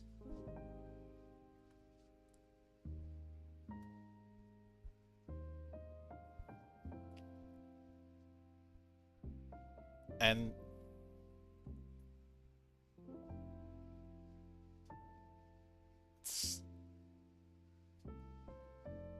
of course, each one has its own condition, as well as it looks like the merit points that it grants. And merit points is how your rank is determined. You start with 5. When you get past the required merit points, your rank goes up, which can grant you a extra money. I.e., the first time your rank goes up, you get a bonus pure water from the core as celebration of it.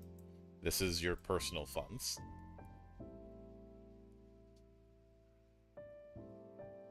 You also get a setup of loadout points. This is used for the Sherwood. The higher your rank, the greater authority with the core to strengthen the Sherwood. Loadout points are pooled across all PCs and are not consumed. They represent entitlement, not a resource that depletes. Each mission, the total loadout points spent on the Sherwood simply needs to be equal to or less than the team's combined loadout points. That's nice. Mm-hmm. So a larger team would give you more loadout points then. Yeah. So we have a loadout point set up for 3, 4, 5, or 6 players. Mm-hmm. And again, it's clearly meant to be a cap.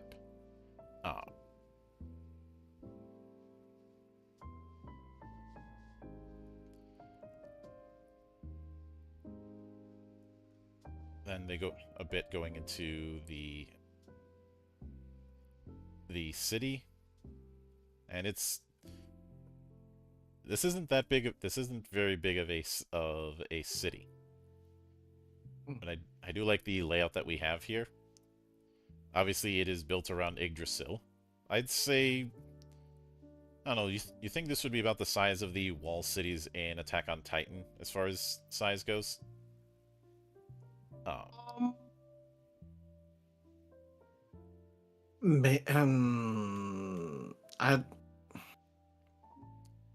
I think it was said that the city is 4 kilometers in diameter. maybe.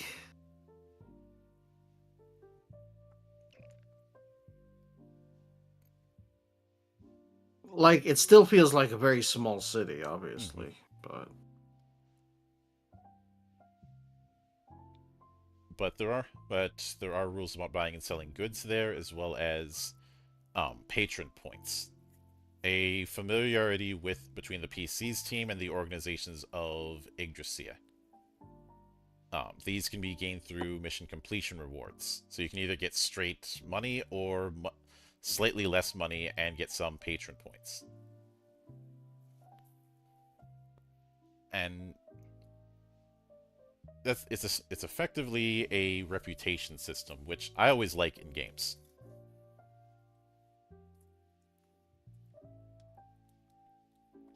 Like for Iron Fist, for every 10 patron points, items you purchase from them get a 10% discount to a maximum of 40%. oh darn. The Junk Market District, same as the Iron Fist. Mm-hmm. Junk the Ripper, the required costs are reduced by 10%, maximum 40%. Same with Komoribi Hospital.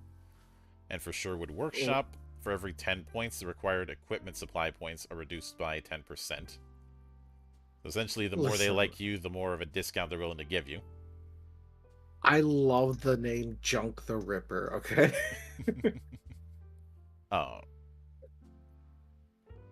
But it looks like each one has like you have types of potential quests for the Blaze Core and what rewards you might get from them.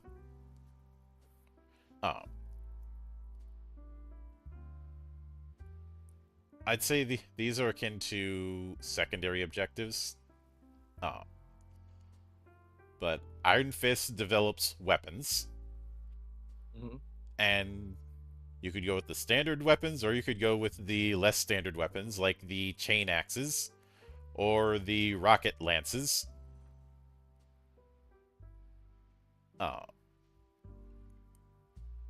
Which, again, I keep calling back to Valkyria Chronicles because the rocket lance is a single-use rocket in the lance, kind of like the anti-tank lancers in that game. Mm-hmm. They also have gun blades. Yep.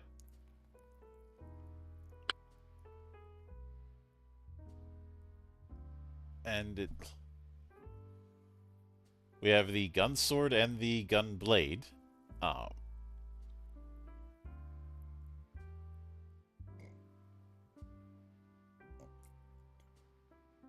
say it looks like the difference between the two is one's a one-handed, one's a two-handed. I feel like the equivalent of a two-handed would be things like would be like Squall's revolver in FF8. whereas a one-handed would be, well, Hyperion, or the one we have in the image. Oh.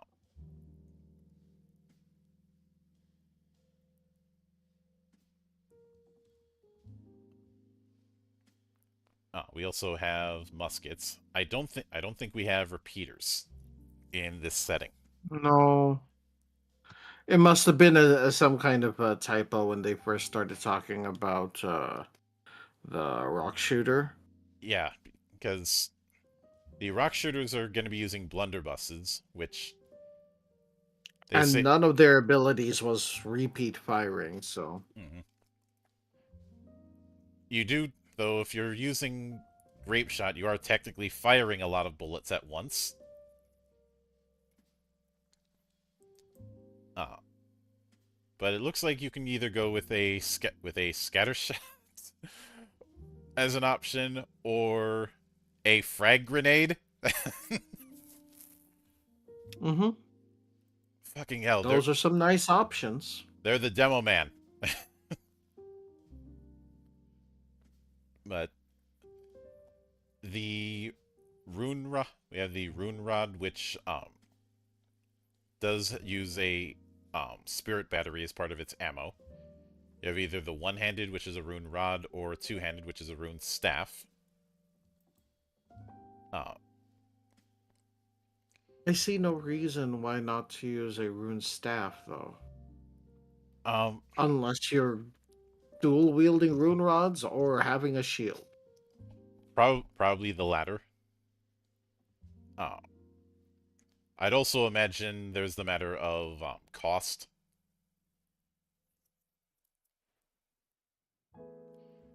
But I will note with the musket, I do like that we have 3 different types of ammo you can use. Mm-hmm. And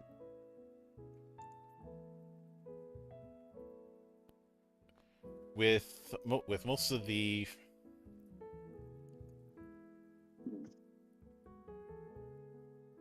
the two hybrid, most of the weapons you're not going to be using a weapon option. It is optional to use it. The exception would be things like the chain axe, which you can use the rotary blade. Though you only get 3 uses of it.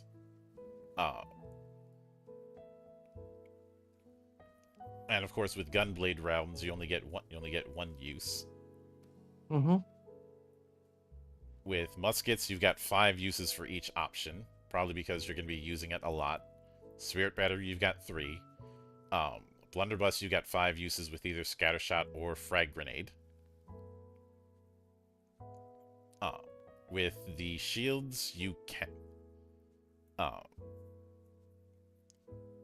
can use spirit batteries to boost it. But every time you do it, you have to. That's every time you do a magic guard with it.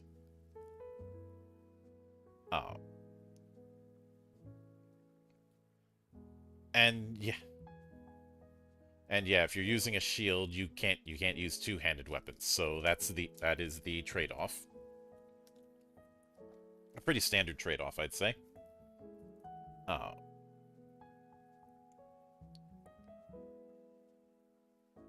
And when it comes to armor, obviously you have the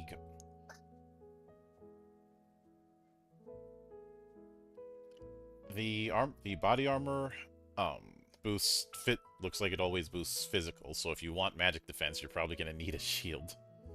Mm-hmm. Though I do see a trade-off when it comes to going with heavier armor, and that is less pockets. Pockets. Yeah. Each of them have 3 slots, but the heavy ones you're not going to be using a lot of support equipment. So give your heavy armors to your frontliners and give your lighter armors to the guys in the back line. Pretty much. And of course, you can modify weapons with mod slots. once embedded, it can be removed from a weapon free of charge, and the removed parts can be transferred. Transferring parts is free, but it costs the same processing time. So this is where we can do. This is where, and there's quite a few mods that you can mess around with.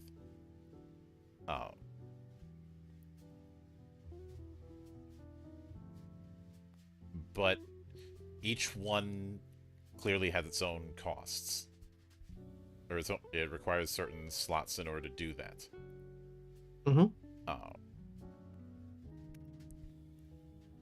As well as certain materials in order to do it, which is why you're going to want to go out and adventure to get better equipment.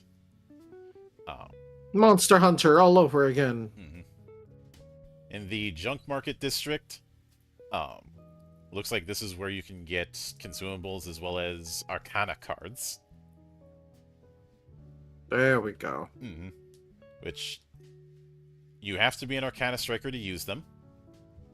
They have to be put in. They have to be put in a pocket.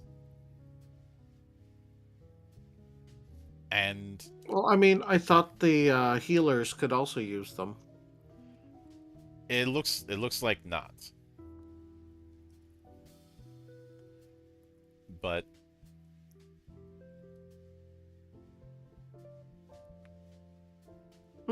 this is a lot of them are just doing either straight up magic damage or elemental damage. And then there's the Wraith Arcana, which looks to be nasty. Paralysis. Yep, paralysis if you reduce the target's HP to 20 or less. And then poison for the venom one. Yep. They do less damage than the magic bullet, but the magic bullet doesn't do elemental.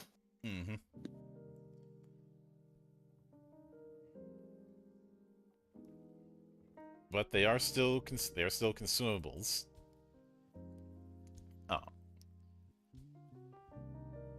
Of course, we do have pharmaceuticals, which I think that's something the Lifesaver would probably be carrying around. Also a bit of Gamba with the Scavenger's Lucky Bag, where you might come across some random materials by going with it.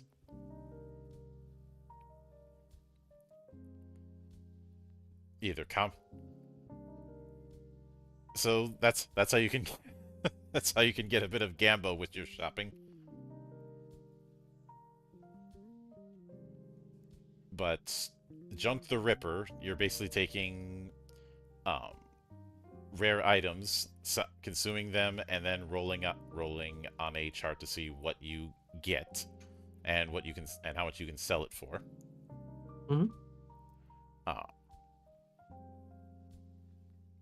More Gamba. Yep.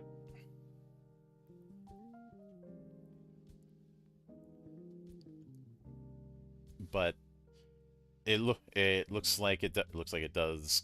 You do have to pay a processing fee, which is probably why you'd want to be in good with them, since that processing fee costs less if you do that.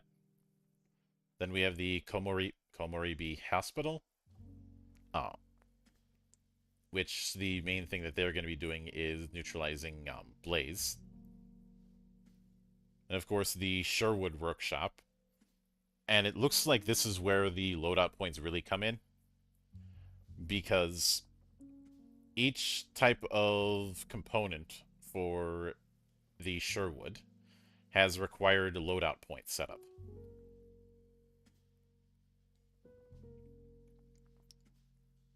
I love these character designs, by the way. There's a lot something very nostalgic about them. Like, this dude just reminds me of Sid from one of the early Final Fantasies. I think 2, 3, or 4, actually. Probably 4. 4 was the one where he had the giant ass beard, and I kept thinking he looked like a beaver when I was a kid, and I don't know why. 3, they also gave him the similar design as well.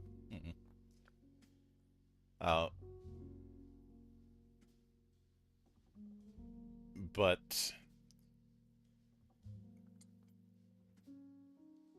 I think when it comes to because loadout points don't decrease, I think it's best to look at the loadout points as a budget.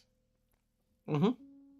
I.e., no matter what options you take, you can't go over that cap. So we kind of like the stars thing that we saw with Armored Core. Mm-hmm. Uh, so then we have a bit of things on GM advice, as well as um, setting up scenarios.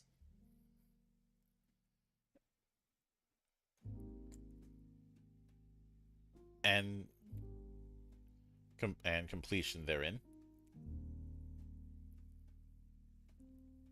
And then we have the data for the fields. So you determine the danger zone first. This is days plus 1D. So the longer you're out there, the closer you're getting to a red zone. And then whether or not you roll on an event table or a monster encounter table, which can determine some parts of it. And of course, since the first field is called the storm plane, the main thing you have to worry about is sudden storms coming about, even if it's a wide open grassland.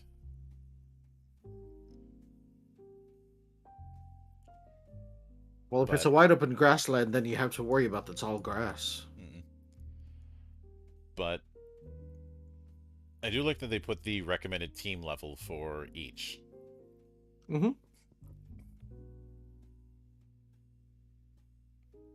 And then a setup for the dungeon, and I do like that they give a sample dungeon, as well as possibilities of randomly determining the layout. So you can do a layout on the fly, but they give something to help you out a little bit, Which is useful. Then the event tables for each potential room.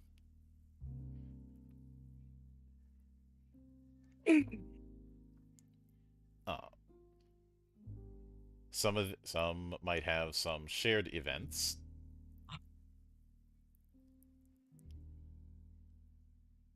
Which I do feel like the shared events could also be used for your own scenarios. And they do give a sample scenario approach. In fact, we've got multiple ones because that tends to be how these things work. And advice for creating a scenario. Also, a very, very nice cutaway of what a Sherwood looks like.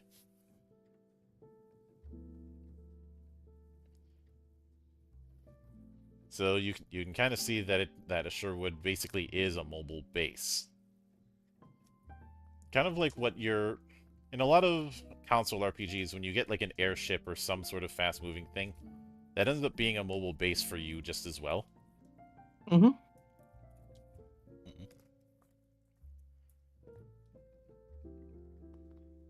I could definitely see taking a lot of inspiration from Fuga in terms of like how your Sherwood is looks. Especially since, even though they're described as tanks, they don't look like traditional tanks. And they make clear that identical Sherwoods are very rare because each one is handmade without blueprints. And each Dryad is different too, so you know. Yep. But then they go into the data for monsters. Oh, the Sea Goblin's adorable. I'll get to that in a minute.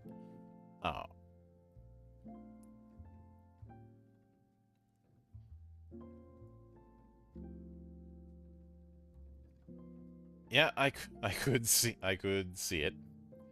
Uh, and I do like that we have a encounter table for Hmm. laying out how many. That varies depending on how many PCs you PCs. have, and Yeah. one variant for tank battle.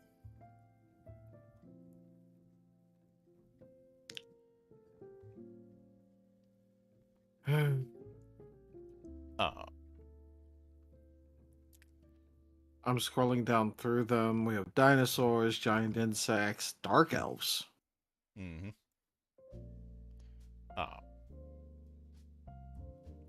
we have Dargans, although the Dargan image that they give us doesn't look like what I think people would think a dragon looks like. It looks more like a flying dinosaur. Yeah, looks more like something from freaking Monster Hunter. Mm-mm.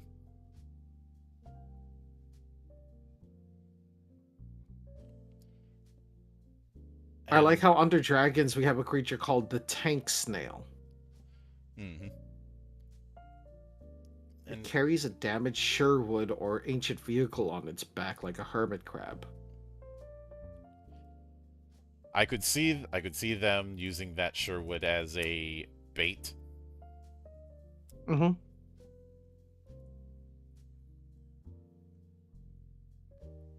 Uh, Of course they went with that kind of design for the Dark Elf. Of course they did. mhm. Uh,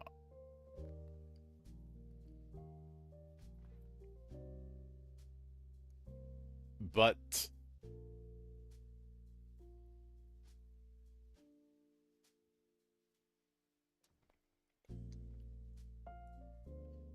it is kind of interesting that with each monster type we have a representative of a whole roster. Uh, Mm-hmm.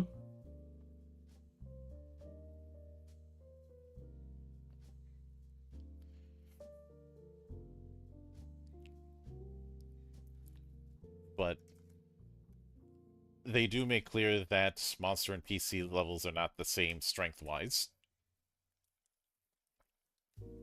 And since it does use a kind of soft AI with the monster behavior patterns, uh, in theory you could run this GM-less or run this solo. I don't think it'd be as easy to do as other games though. Mm-hmm. Uh,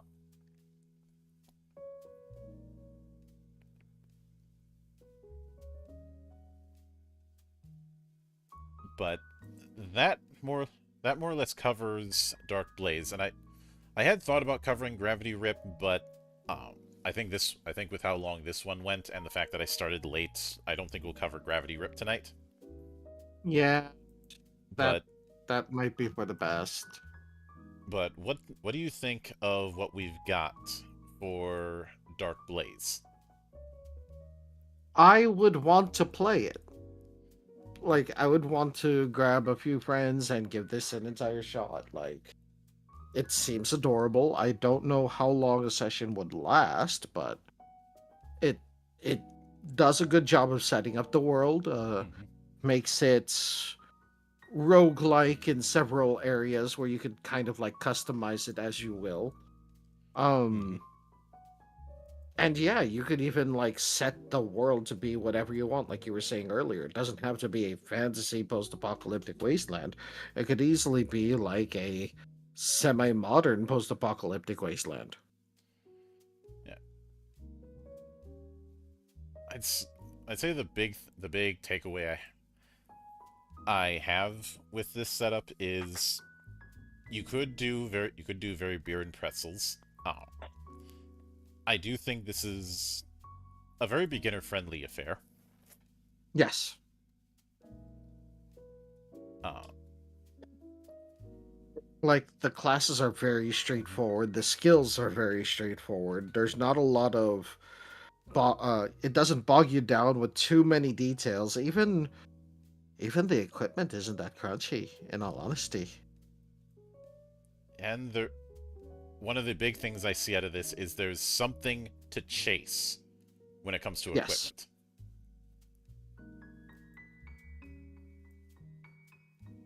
Not to mention ways to have some interesting builds. Even with Mhm. only 6 levels, you could put. I probably wouldn't recommend it, but you could have 2 warheads playing differently based on their equipment and their power setup. And I always like it when just the choice of class is not the beginning and end of a character's setup. Oh, Like, one thing I think I would want to experiment with this, right, is giving players the ability to have like a small pool of characters they can do between missions in order to try out different builds. sort of a passion play setup. I can get that. Yeah, almost like what is it? That series of dungeon crawlers that they had on the Nintendo systems. Oh, what is it? Etrian Odyssey? That's it. Oh. I could see it. I could also see this being a less unforgiving Darkest Dungeon. That too. I mean, one thing that I'm actually really appreciative of is the fact that obviously, since there's only like small number, like only one civilization, right? One final city. There's not a lot of instances that you can see the different Sherwoods fighting against each other. Maybe kind of being rivals for each other in terms of like trying to get to dungeons first and gather materials, but that's about it. Mhm. And obviously we do have a setting proper. This isn't a case of you can do any setting. We're not dealing with that kind of thing, thank God. Uh, but it's it's not as particular on the details, and it's more about a vibe, which for a game of this size makes perfect sense. So because of all of that, if I'm grading um, Dark Blaze in my particular metric, honestly, I'm probably going with strongly recommended. If you want something a little more simulationist, this isn't going to be your cup of tea, but this game knows exactly what it wants to be and does not shy from that. It is doing this thing, and that's it.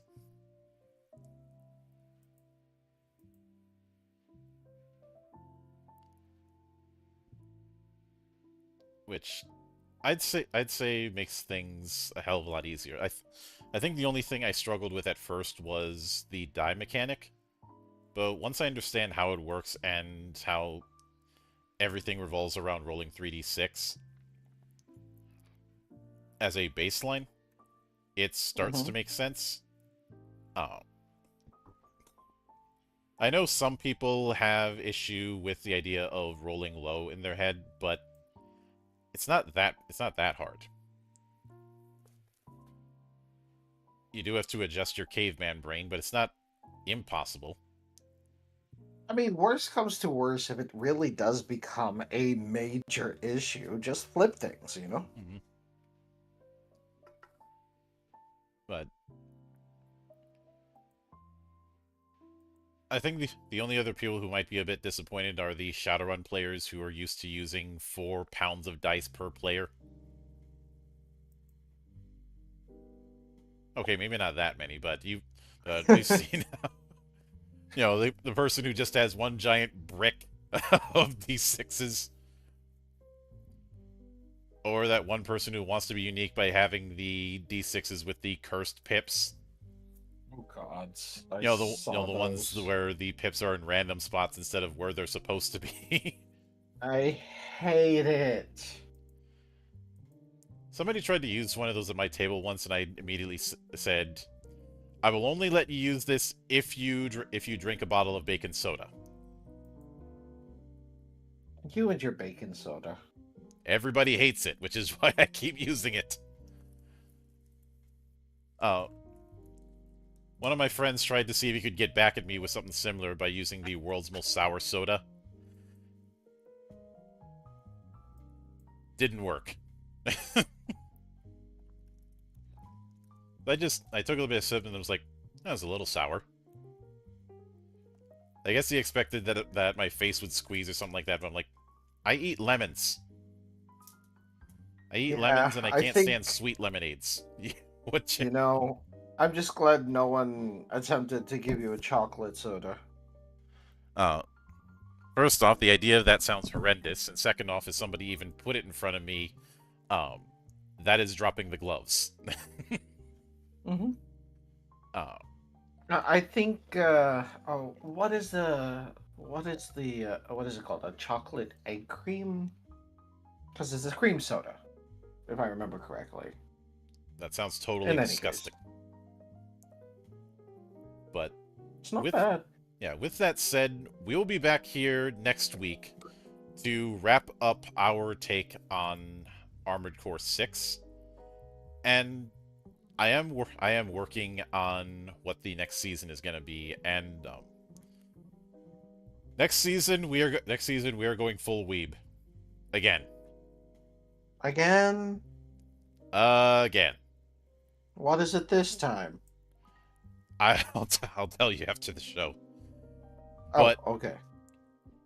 with that said, as always, a sincere thanks to everyone who took the time out of their schedule to come onto the show and enjoy the madness.